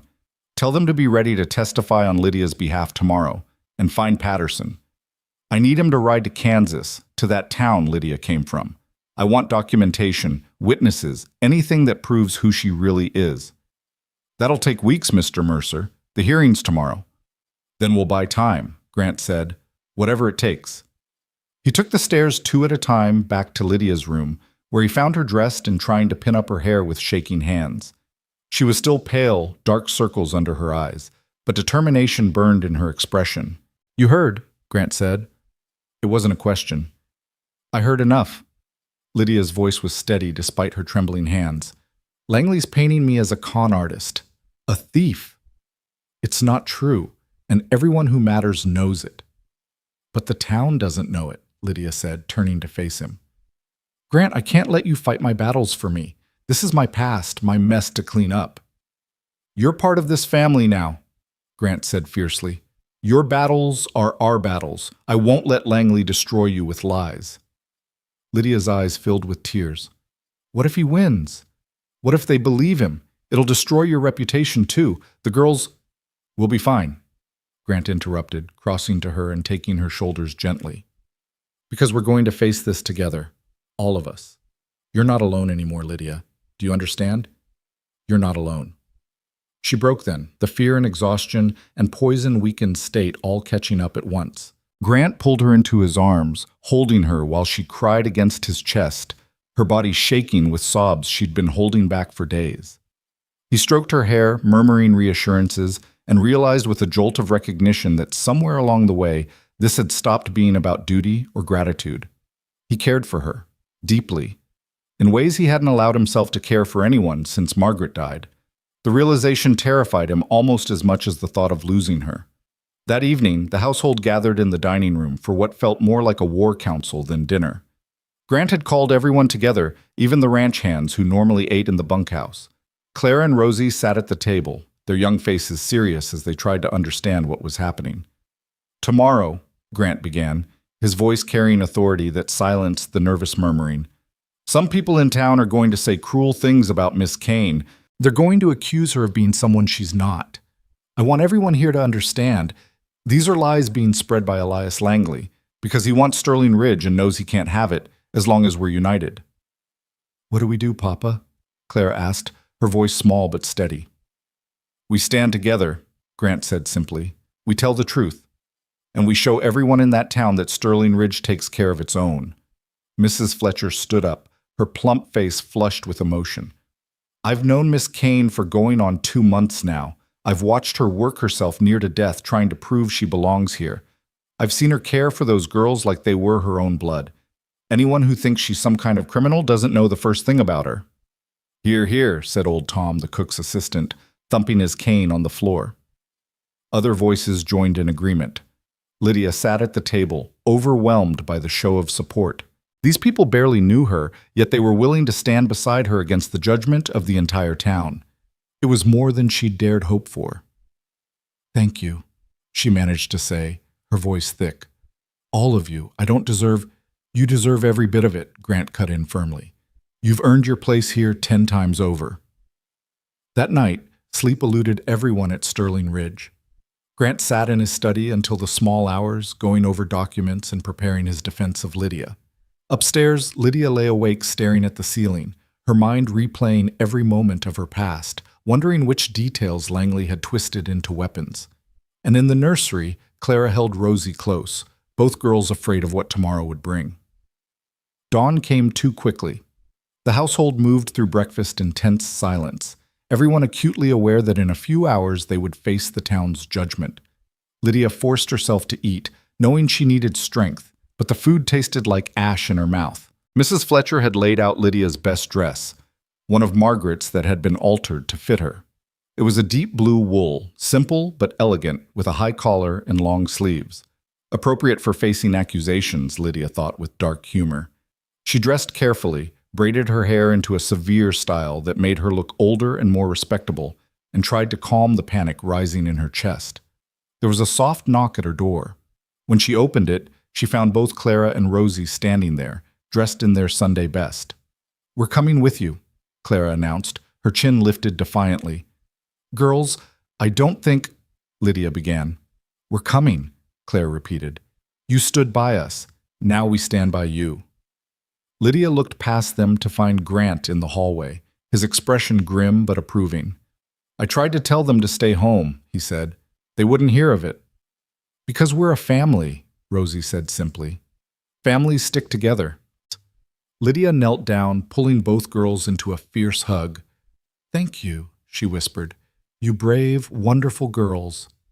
The ride into town was somber. Grant drove the wagon with Lydia beside him, the girls in the back with Mrs. Fletcher.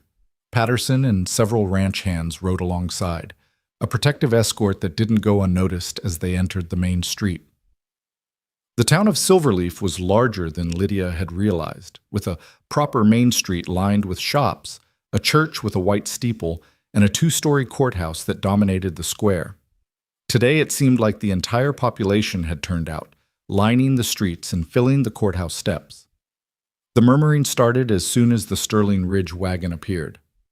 "That's her," someone hissed. "The woman Langley was talking about. Looks innocent enough, doesn't she? That's how they operate." Poor Mr. Mercer, taken in by a pretty face. Grant's jaw clenched, but he kept his eyes forward, helping Lydia down from the wagon with deliberate care. Let them see he wasn't ashamed, that he stood by her completely. Inside the courthouse, the main courtroom was packed. Every seat was filled, with more people standing along the walls. At the front, Judge Cornelius Thorne presided, a stern man in his 60s with white hair and piercing blue eyes. To one side sat Elias Langley, looking pleased with himself, flanked by his lawyer and several well-dressed associates. Lydia felt her courage waver as hundreds of eyes turned to watch her walk down the aisle. Grant sensed her hesitation and took her arm firmly, lending her his strength. Clara and Rosie walked behind them, their small hands clasped together, their faces pale but determined. Judge Thorne banged his gavel, calling the room to order. "This is not a formal trial," he announced, his voice carrying easily. "This is a public hearing called to address serious allegations made by Mr. Elias Langley regarding Miss Lydia Kane, currently employed at Sterling Ridge Ranch. Mr. Langley, present your evidence." Langley stood, smoothing his expensive suit. He dressed the part of concerned citizen perfectly, respectable, upstanding, righteous. "Thank you, Your Honor. I come before this community with a heavy heart, but it's my duty to expose a fraud in our midst." He gestured dramatically toward Lydia.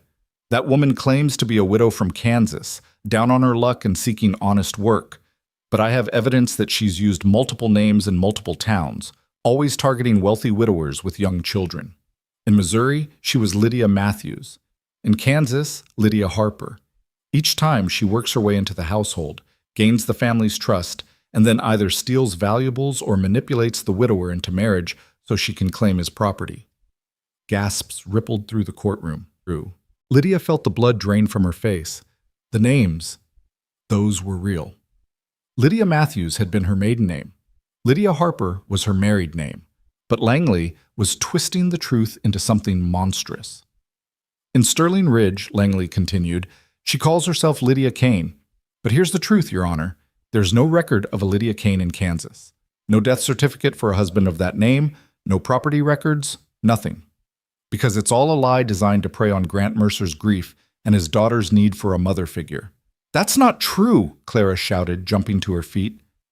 Grant tried to gentle her back down, but she shook him off.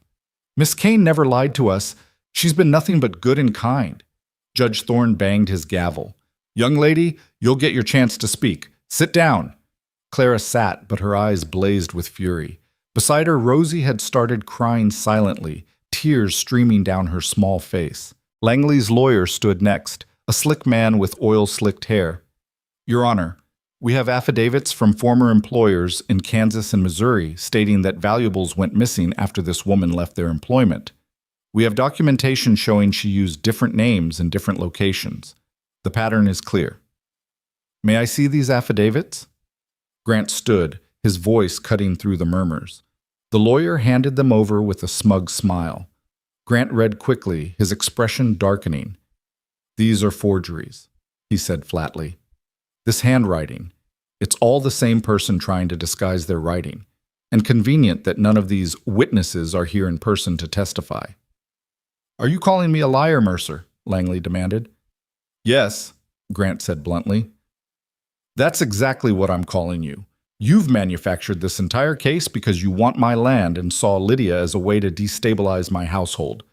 The courtroom erupted in chaos. Judge Thorne pounded his gavel repeatedly. Order! I will have order! When the noise finally subsided, the judge looked at Lydia directly.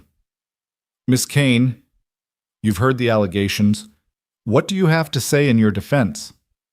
Lydia stood on shaking legs. Every eye in the room was on her, judging, assessing, most already having made up their minds. She could feel the weight of their suspicion pressing down like a physical force. Your Honor, she began, surprised her voice came out steady. Mr. Langley is correct about one thing. I have used different names, but not for the reasons he claims. She took a deep breath, gathering courage. Lydia Matthews was my maiden name. I was born in Illinois and orphaned young. When I married Jacob Harper, I became Lydia Harper. We had a homestead in Kansas. We had a son named Samuel. Her voice broke on the name, but she pushed forward. Samuel died of fever when he was 2 years old. 6 months later, my husband died, not of illness, but of grief and despair. He took his own life. Shocked silence filled the courtroom. Even Langley looked caught off guard by her raw honesty. After Jacob died, Lydia continued, men came claiming we owed debts we'd never incurred. They took everything, the land, the house, every possession we owned. I tried to fight it, but I had no money for lawyers, no powerful friends to help me. So I left Kansas with nothing but the clothes on my back. She looked directly at Langley now, her voice strengthening. I used my maiden name Matthews because I wanted to leave that pain behind, to start fresh. But in every town, the whispers followed me. The woman whose husband killed himself, the mother who couldn't save her son. People looked at me like I was cursed, like tragedy was contagious. So when I came to Colorado, I chose a new name entirely, Kane, a clean slate.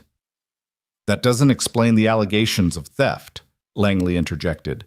Because there was no theft! Mrs. Fletcher stood up from the back of the courtroom, her voice ringing with indignation. I've managed the Sterling Ridge household for 15 years. Every piece of silver, every valuable, everything is accounted for. Miss Kane has never touched a thing that wasn't hers to touch. That's because she hasn't had time yet, Langley shot back. Give her a few more months. You tried to kill her, Grant roared, his control finally snapping. The courtroom fell deathly silent. You couldn't buy Sterling Ridge, so you paid someone to poison her. When that failed, you concocted these lies to destroy her reputation instead. That's slander, Langley's lawyer said quickly. You have no proof. Tom Briggs, Patterson called out from the back, pushing forward through the crowd. One of Langley's men, who worked briefly at Sterling Ridge. He was the one who put belladonna in Miss Kane's food. He confessed before he fled the territory, and I have his signed statement right here. Patterson thrust a paper toward the judge, who took it and began reading, his expression growing darker with each line. Langley's face had gone white, then red. That's I had nothing to do with... The statement specifically names you, Judge Thorne said coldly, looking up from the document. Briggs claims you paid him $50 to cause trouble at Sterling Ridge, that you told him to make it look like an accident. He's lying! A desperate man saying whatever... Why? The question came from Lydia, cutting through Langley's protests. She stepped forward, her exhaustion and fear burning away in the face of righteous anger. Why do you hate me so much? I never did anything to you. I don't even know you. Langley's mask of respectability cracked, revealing the ugly truth beneath.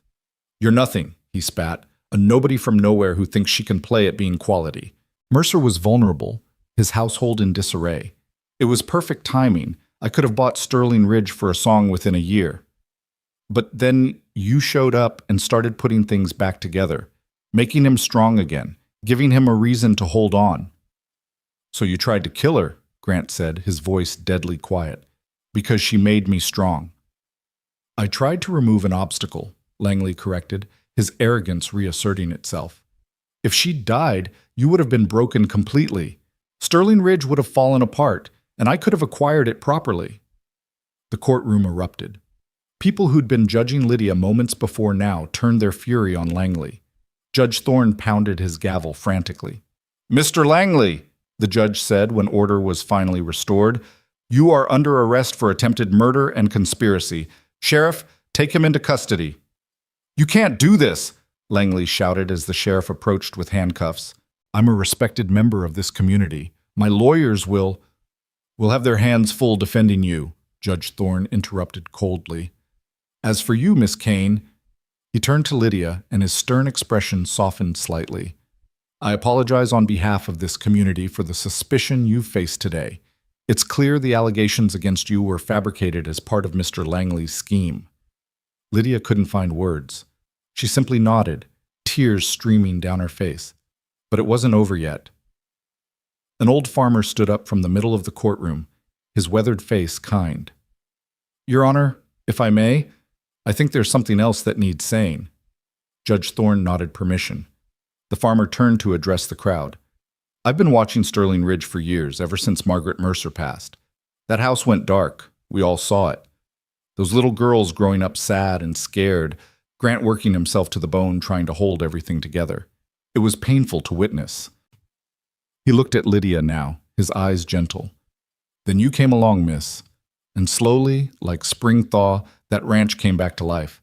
I've seen those girls laughing again, seen Grant's shoulders not quite so heavy, seen lights in windows that used to stay dark. He shook his head. We judged you wrong today.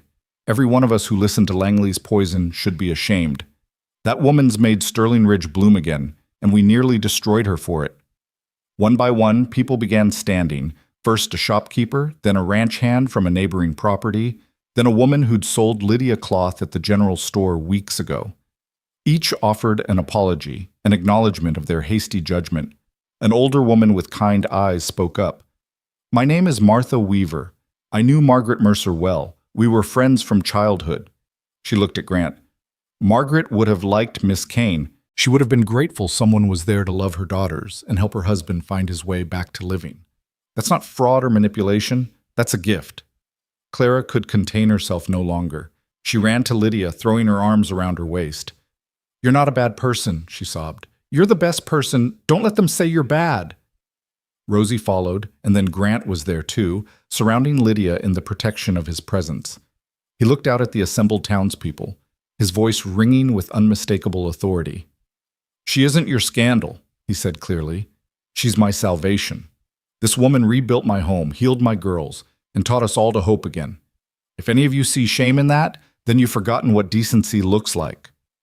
The silence that followed was profound. Then Martha Weaver began to clap, slowly at first, then with more vigor. Others joined in until the courtroom was filled with applause. Not everyone. Some still looked skeptical, some uncomfortable. But enough.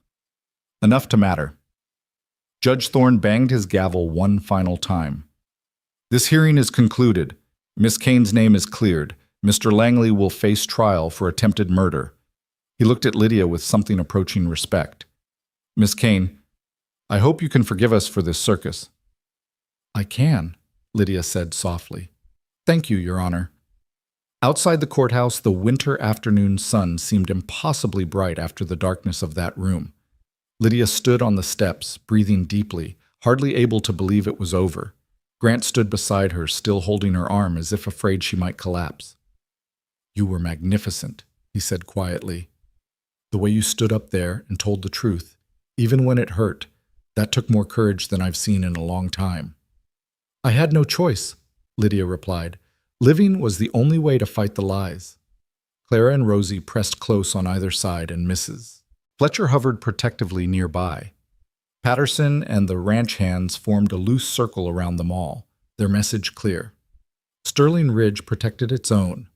As they walked toward the wagon, a well-dressed woman approached hesitantly. She was perhaps 40, with graying blonde hair and kind eyes. "Mr. Mercer, Miss Kane, I'm Elizabeth Hartford. I run the school here in town." Grant tensed, but the woman smiled. "I wanted to apologize for my silence in there. I should have spoken up sooner." She looked at Lydia. "I've heard from other children about your work with Clara and Rosie, how bright they both are, how well educated. If you ever wanted to teach at our school, we could use someone with your skills." Lydia blinked in surprise. "That's very kind, but—" "She's needed at Sterling Ridge," Grant said firmly, but not unkindly. "But we appreciate the offer." Elizabeth nodded understanding. "Of course. I just wanted you to know that not everyone believed those terrible lies. Some of us simply didn't know how to help until it was almost too late." As they rode home, the sun beginning to set behind the mountains, an exhausted peace settled over the wagon. Clara and Rosie had fallen asleep against Mrs. Fletcher, their small faces finally relaxed. Grant handled the reins with steady hands, his profile strong against the golden light. "Grant?" Lydia said softly. "Hmm? What you said in there, about me being your salvation, did you mean it?" Grant was quiet for a long moment. Then he said, "Every word.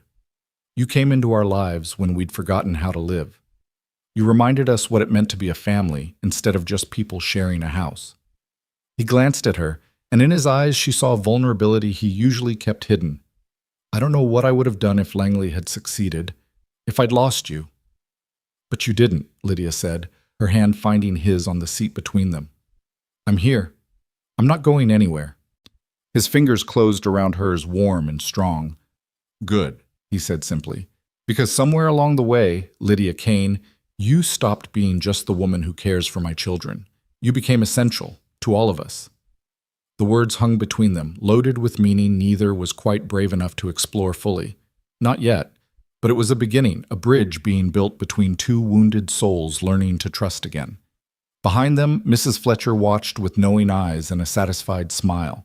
She'd seen this coming from the first week, the way Grant looked at Lydia when he thought no one was watching, the way Lydia's face softened whenever he entered a room. They were both too stubborn and scared to admit it yet. But love was growing in the spaces between their carefully maintained boundaries.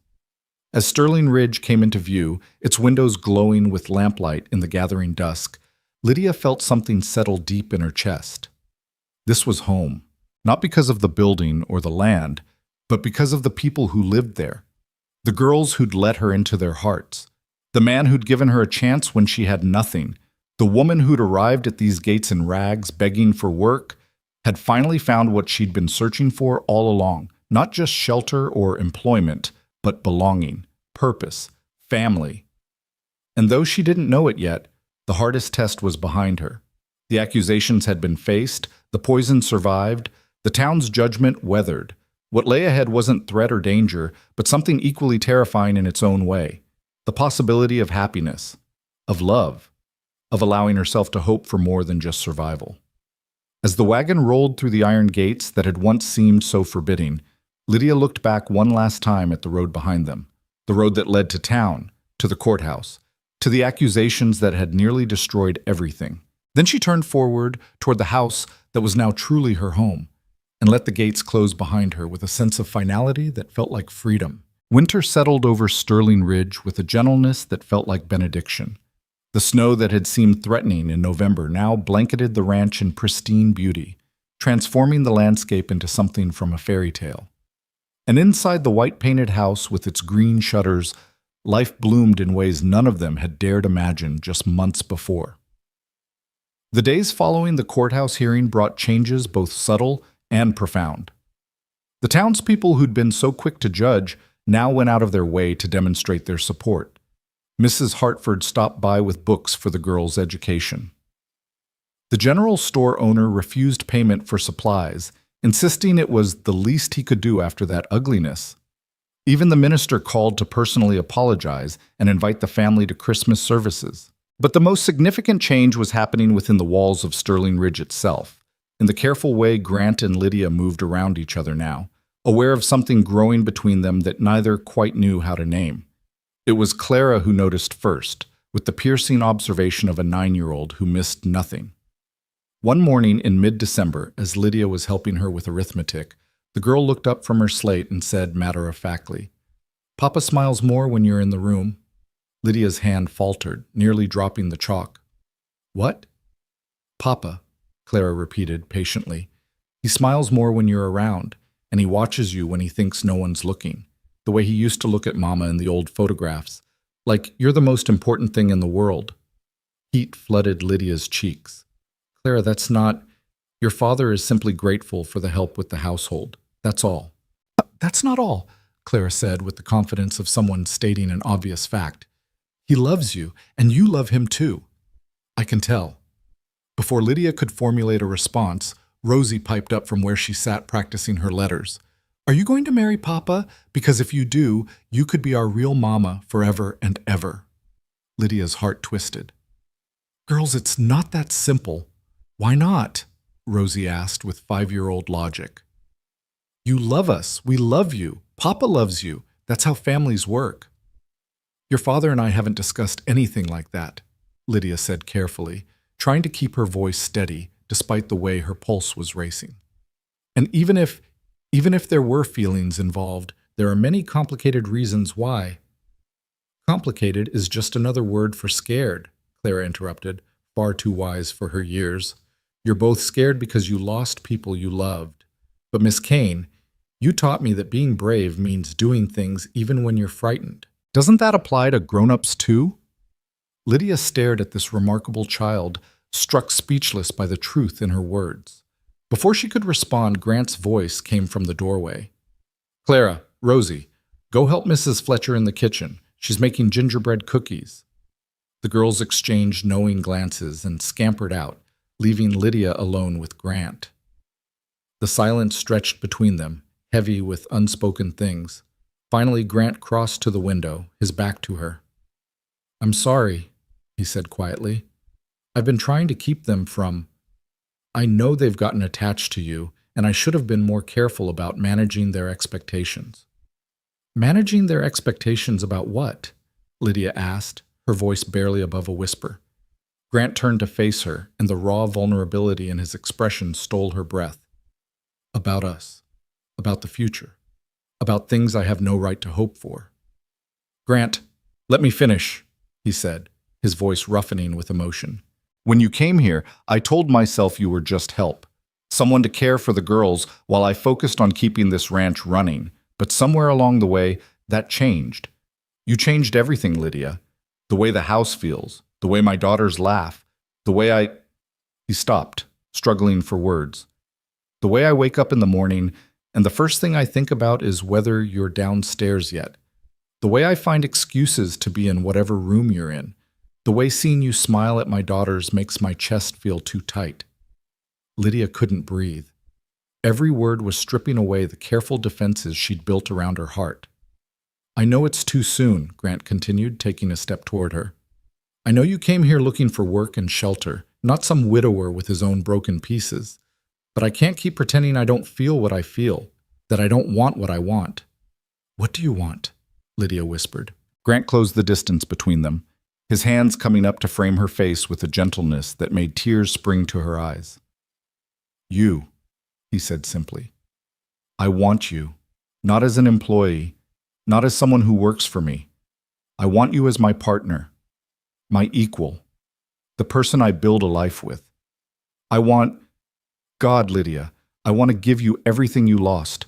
A home that's truly yours. A family, security, love. I want to wake up beside you every morning and know that you're choosing to stay, not because you have nowhere else to go, but because this is where you want to be." A sob broke from Lydia's throat. "I'm so scared," she confessed. "I'm terrified of losing again, of building something beautiful and watching it get destroyed. I don't know if I'm strong enough to survive that a second time." "Then we'll be scared together," Grant said, his thumbs gently wiping away her tears. "And we'll be strong together, too. I'm not promising nothing will ever hurt us again. Life doesn't work that way. But I'm promising I'll be beside you through whatever comes, that you'll never face anything alone again." "The girls," Lydia started. "Already love you more than I could have dreamed possible," Grant finished. "They're not losing another mother, Lydia. They're gaining the one they've been praying for." Lydia's resistance crumbled. She let herself lean into his touch, let herself believe in the possibility he was offering. "I love them too," she whispered. "So much it terrifies me." "And me?" Grant asked softly. "Do you love me, Lydia Kane?" She looked up into his storm-gray eyes and saw her own fear reflected back, along with hope and longing and something that looked remarkably like forever. "Yes," she breathed. "God help me. Yes. I think I've loved you since the day you stood at those gates and gave me a chance when you had every reason not to." Grant's smile was like sunrise breaking over mountains, slow, magnificent, transforming everything it touched. "Then marry me," he said. "Not because you need shelter or security, though you'll always have both. Marry me because you want to build something together, because you believe in us the way I believe in us." "It's too fast," Lydia protested weakly, even as her heart was saying yes, yes, yes. "We've both had slow before," Grant countered. "We know what it's like to build carefully and still lose everything. Maybe fast isn't wrong. Maybe it's just two people who recognize what they need when they finally find it." Before Lydia could answer, the sound of feet thundering up the stairs interrupted them. Claire and Rosie burst into the room, their faces alight with excitement and hope. "Did you ask her?" Rosie demanded, bouncing on her toes. "You were listening at the door, Grant said, not sounding particularly upset about it. "We wanted to hear," Clara said unapologetically. She turned to Lydia, her young face serious. "Please say yes, Miss Kane. We need you, not just as someone who takes care of us, but as our family, as our mother." Rosie threw herself at Lydia, wrapping small arms around her waist. "Please, please say yes. We'll be so good, and we'll help with everything, and we'll never make you sorry." Lydia looked down at these two remarkable girls who'd let her into their wounded hearts, then up at the man who'd somehow become essential to her very breathing. Her past was full of loss and pain, but her present was full of love and possibility. "Yes," she said, the word coming out stronger than she expected. "Yes, I'll marry you." The celebration that erupted was joyous chaos. Rosie shrieked with delight while Clara tried to maintain her composure but failed spectacularly, laughing and crying at once. Grant pulled Lydia close, pressing his forehead to hers in a moment of profound gratitude. "You won't regret this," he promised. "I know," Lydia said, and meant it with every fiber of her being. The news spread through Sterling Ridge like wildfire. Mrs. Fletcher cried happy tears and immediately began planning the wedding. Patterson, gruff as always, simply nodded and said, "About time, Mr. Mercer." Sarah the maid squealed with delight and offered to help make Lydia's wedding dress. Even the ranch hands celebrated, breaking out a bottle of whiskey in the bunkhouse to toast their boss's good fortune. When Grant took Lydia into town 2 days later to purchase a ring, they found the community's attitude had transformed completely from the hostility of the courthouse hearing. Shopkeepers congratulated them warmly. Women who'd been part of the whispering crowds now stopped to wish them well. The jeweler, a kind man named Mr. Solomon, brought out his finest pieces. "This one," Grant said immediately, pointing to a silver band with a small sapphire surrounded by tiny diamonds. "It matches her eyes." "It's too expensive," Lydia protested, though her heart ached with longing at the ring's simple beauty. "Nothing's too expensive for you," Grant said firmly. He turned to Mr. Solomon. "This is the woman who saved my family, who gave my daughters their hope back, who reminded me that life could be more than just surviving. Whatever that ring costs, it's not enough." Mr. Solomon smiled. For Sterling Ridge, and for a love story like yours, let's call it a wedding gift, with my compliments." "We couldn't possibly," Lydia began.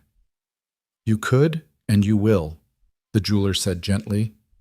"My daughter died 2 years ago in childbirth, left behind a husband and 3 babies who didn't know how to go on without her. They're still struggling, but seeing your family, seeing how love can rebuild what grief destroyed, that gives people like them hope. So please, take the ring. Let it be my contribution to your happiness." Lydia accepted with tears streaming down her face, and Grant slipped the ring onto her finger right there in the shop. It fit perfectly, as if it had been made for her. The weeks before Christmas passed in a blur of preparation. Mrs. Fletcher threw herself into wedding planning with the enthusiasm of someone who'd been waiting years for something to celebrate. The ceremony would be simple, held at Sterling Ridge on Christmas Eve, with just family and close friends in attendance. But first, there were traditions to honor. One evening, Grant pulled Lydia aside after dinner. "Come with me," he said quietly. "There's something I need to show you." He led her upstairs to the master bedroom, his room, which Lydia had cleaned many times but never truly entered. Now he opened the door wide and gestured for her to step inside. It was a beautiful space, masculine but not stark, with a large 4-poster bed and furniture of rich dark wood. But what caught Lydia's attention was the wall of photographs, Margaret, young and lovely and laughing in various moments of life. "I need you to understand something," Grant said, standing behind Lydia and resting his hands gently on her shoulders. "I loved Margaret. She was my first love, my partner, the mother of my children, and part of me will always love her memory." Lydia's heart clenched, old insecurities rising.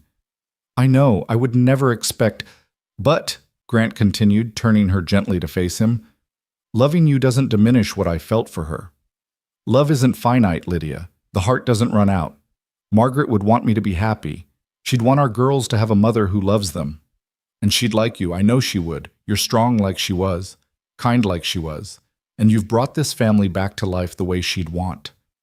"I'm not trying to replace her," Lydia said softly. "I know.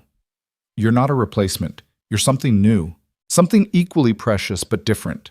Your own person, with your own place in this family." He paused, then added, "I'm going to keep these photographs up. Is that all right?" Lydia looked at the images of the woman who'd come before her, feeling not jealousy, but a strange kinship. Margaret had loved these people first, had built the foundation that Lydia was now being invited to continue building upon. "Of course it's all right," she said.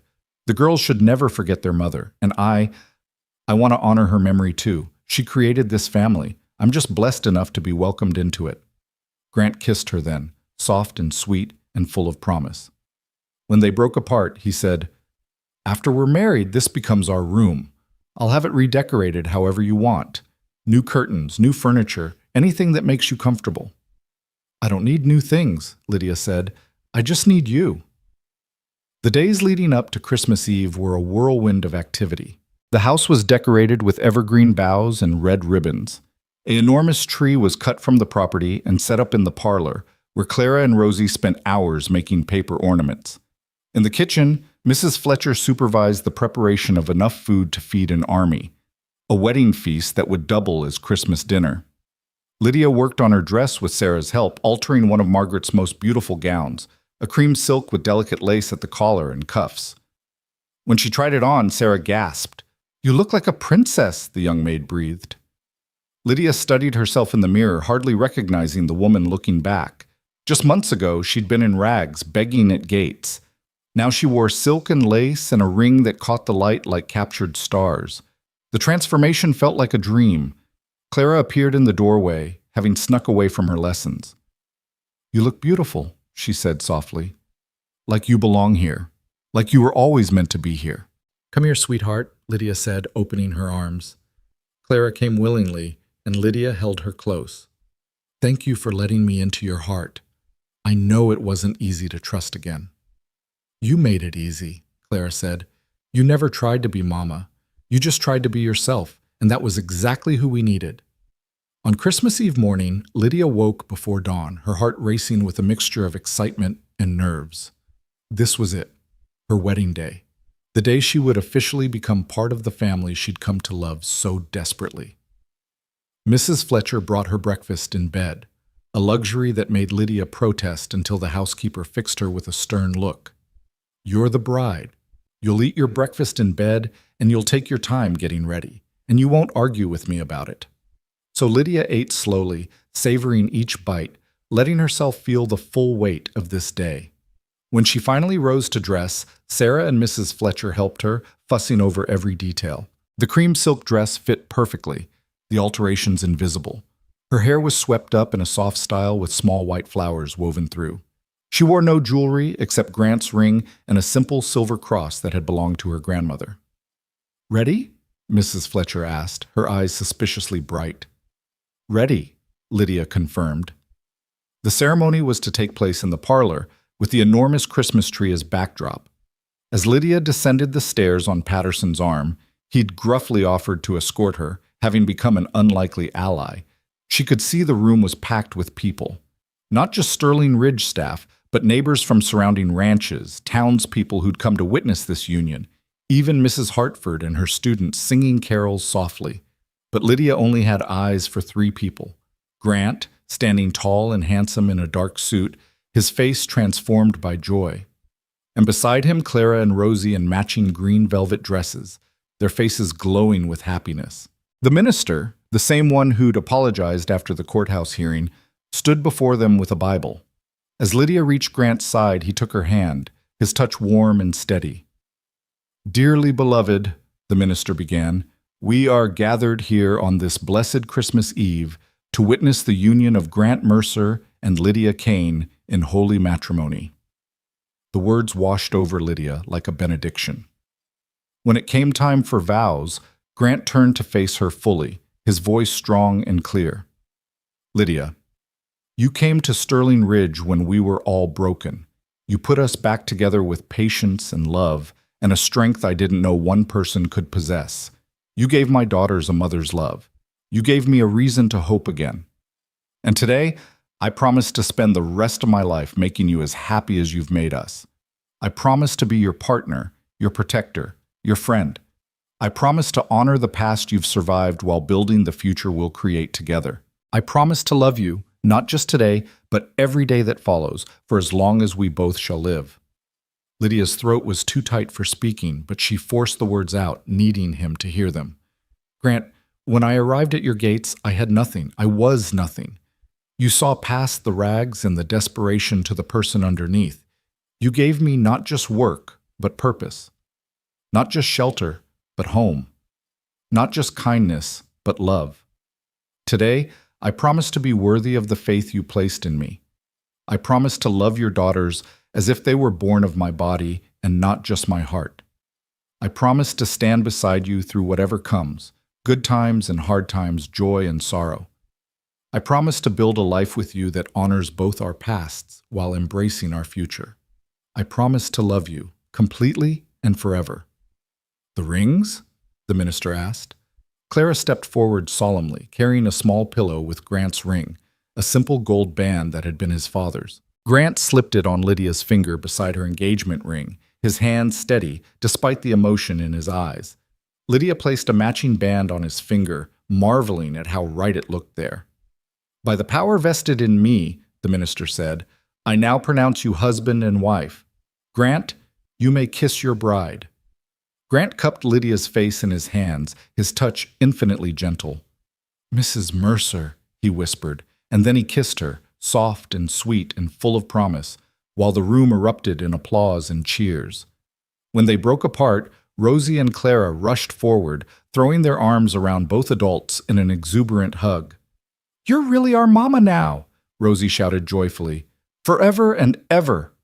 "Forever and ever," Lydia confirmed, her voice breaking with happy tears. The celebration that followed was everything a wedding should be.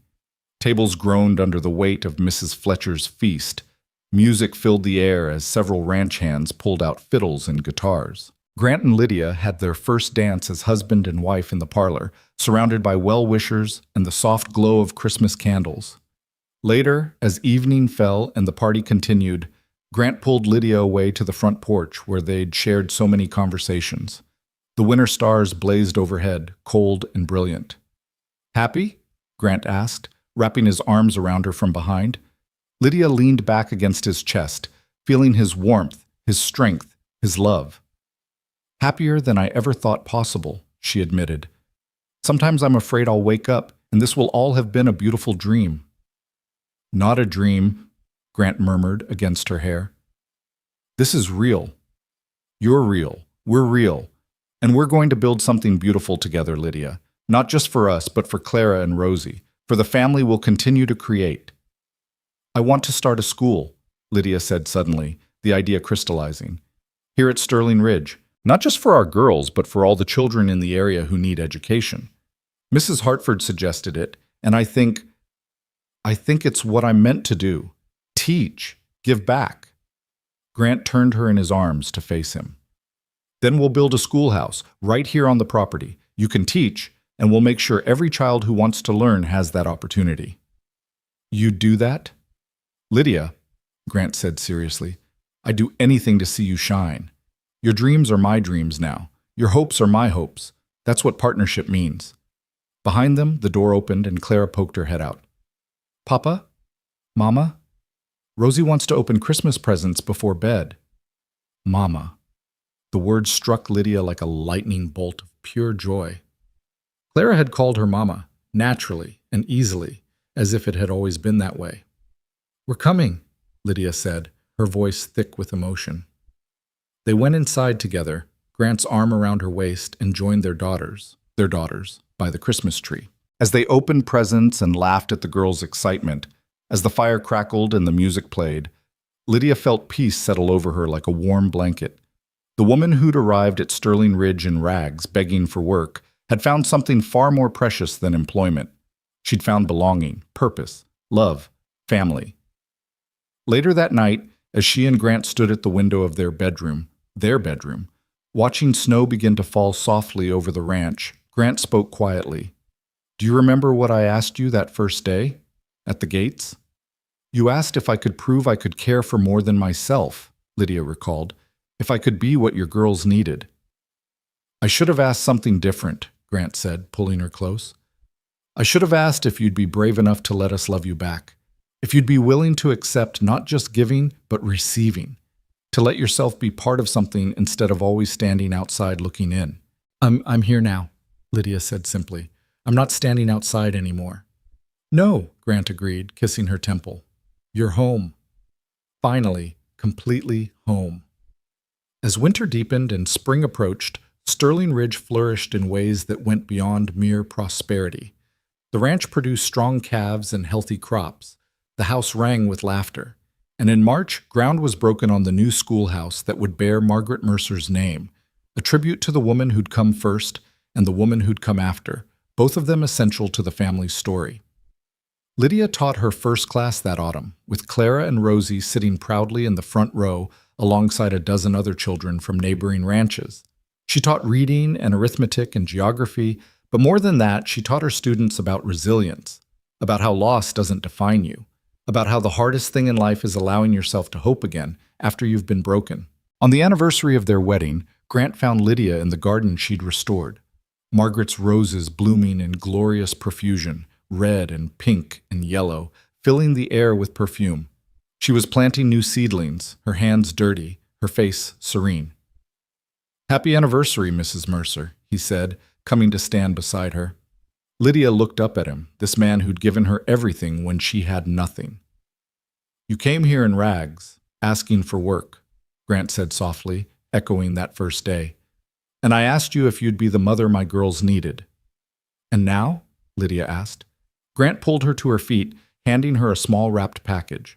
Inside was a silver locket. When she opened it, she found 2 photographs, one of Clara and Rosie, and one of Grant. Now, Grant said, I'm not asking if you'll be what we need. I'm thanking you for being more than we ever dared dream of. You're not just a mother to my girls, Lydia. You're my partner, my love, my salvation. You gave this place a soul.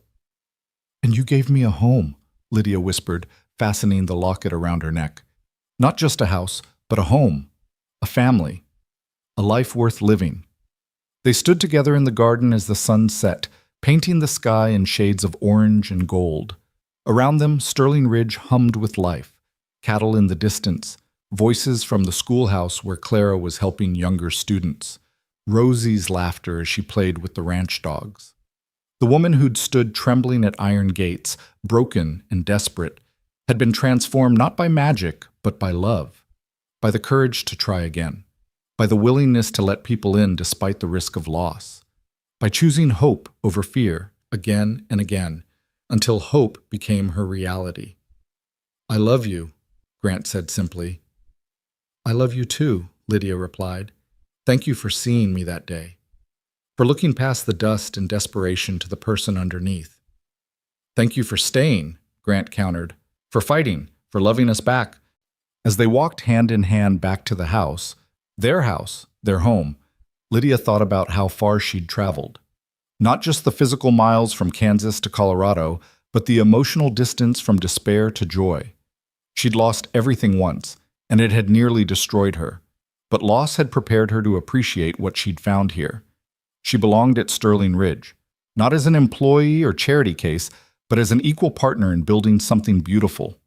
The girls sleeping upstairs were hers to love and protect. The man beside her was hers to cherish. The land spreading out under the stars was hers to nurture. The beggar at the gate had become the heart of a family, and in doing so, had finally come home. That night, as Grant held her close and sleep began to claim them both, Lydia whispered into the darkness, "Do you think she'd approve? Margaret?" Grant was quiet for a moment, then said, "I think she'd be grateful, that you loved her daughters, that you didn't try to erase her but honored her memory while creating your own place in our lives. I think she'd call you friend." "I hope so," Lydia murmured, "because I owe her everything. She built this family. She loved you first. She gave Clara and Rosie life. I'm just blessed enough to continue what she started." "You're not continuing what she started," Grant corrected gently. "You're writing a new chapter, one that belongs to all of us, past and present, memory and hope, all woven together into something beautiful." As Lydia drifted into sleep, safe and loved and home at last, she thought about that first day, the iron gates, the sneering steward, the desperate fear that this door would close like all the others, and Grant's question, which had seemed so cold then but now felt like prophecy. "Will you be the mother my girls need?" She'd answered yes then, not knowing what it would cost or what it would give her. Now, a year later, she could answer with absolute certainty, yes. She was the mother Clara and Rosie needed, and they were the daughters she needed. And Grant was the partner, the love, the home she'd been searching for all along. The woman in rags had found her kingdom, not through conquest or manipulation, but through the simple revolutionary act of showing up every day, of choosing love over fear, of believing, even when belief seemed foolish, that she deserved a place at the table. Sterling Ridge Ranch slept peacefully under its blanket of stars, secure in the knowledge that what had been broken was now healed. What had been lost was now found. And what had seemed impossible, that a family shattered by grief could learn to love again, had become the most beautiful truth of all. The gates that had once seemed so forbidding now stood open in welcome, and the woman who'd arrived as a beggar remained as a queen, not through title or possession, but through the far more powerful claim of love freely given and joyfully returned. This was where she belonged. This was home. And nothing, not loss or fear or the shadows of the past, could take that away again. She was Lydia Mercer, wife and mother and teacher and friend. She was essential and beloved and exactly where she was always meant to be, and that was more than enough. It was everything.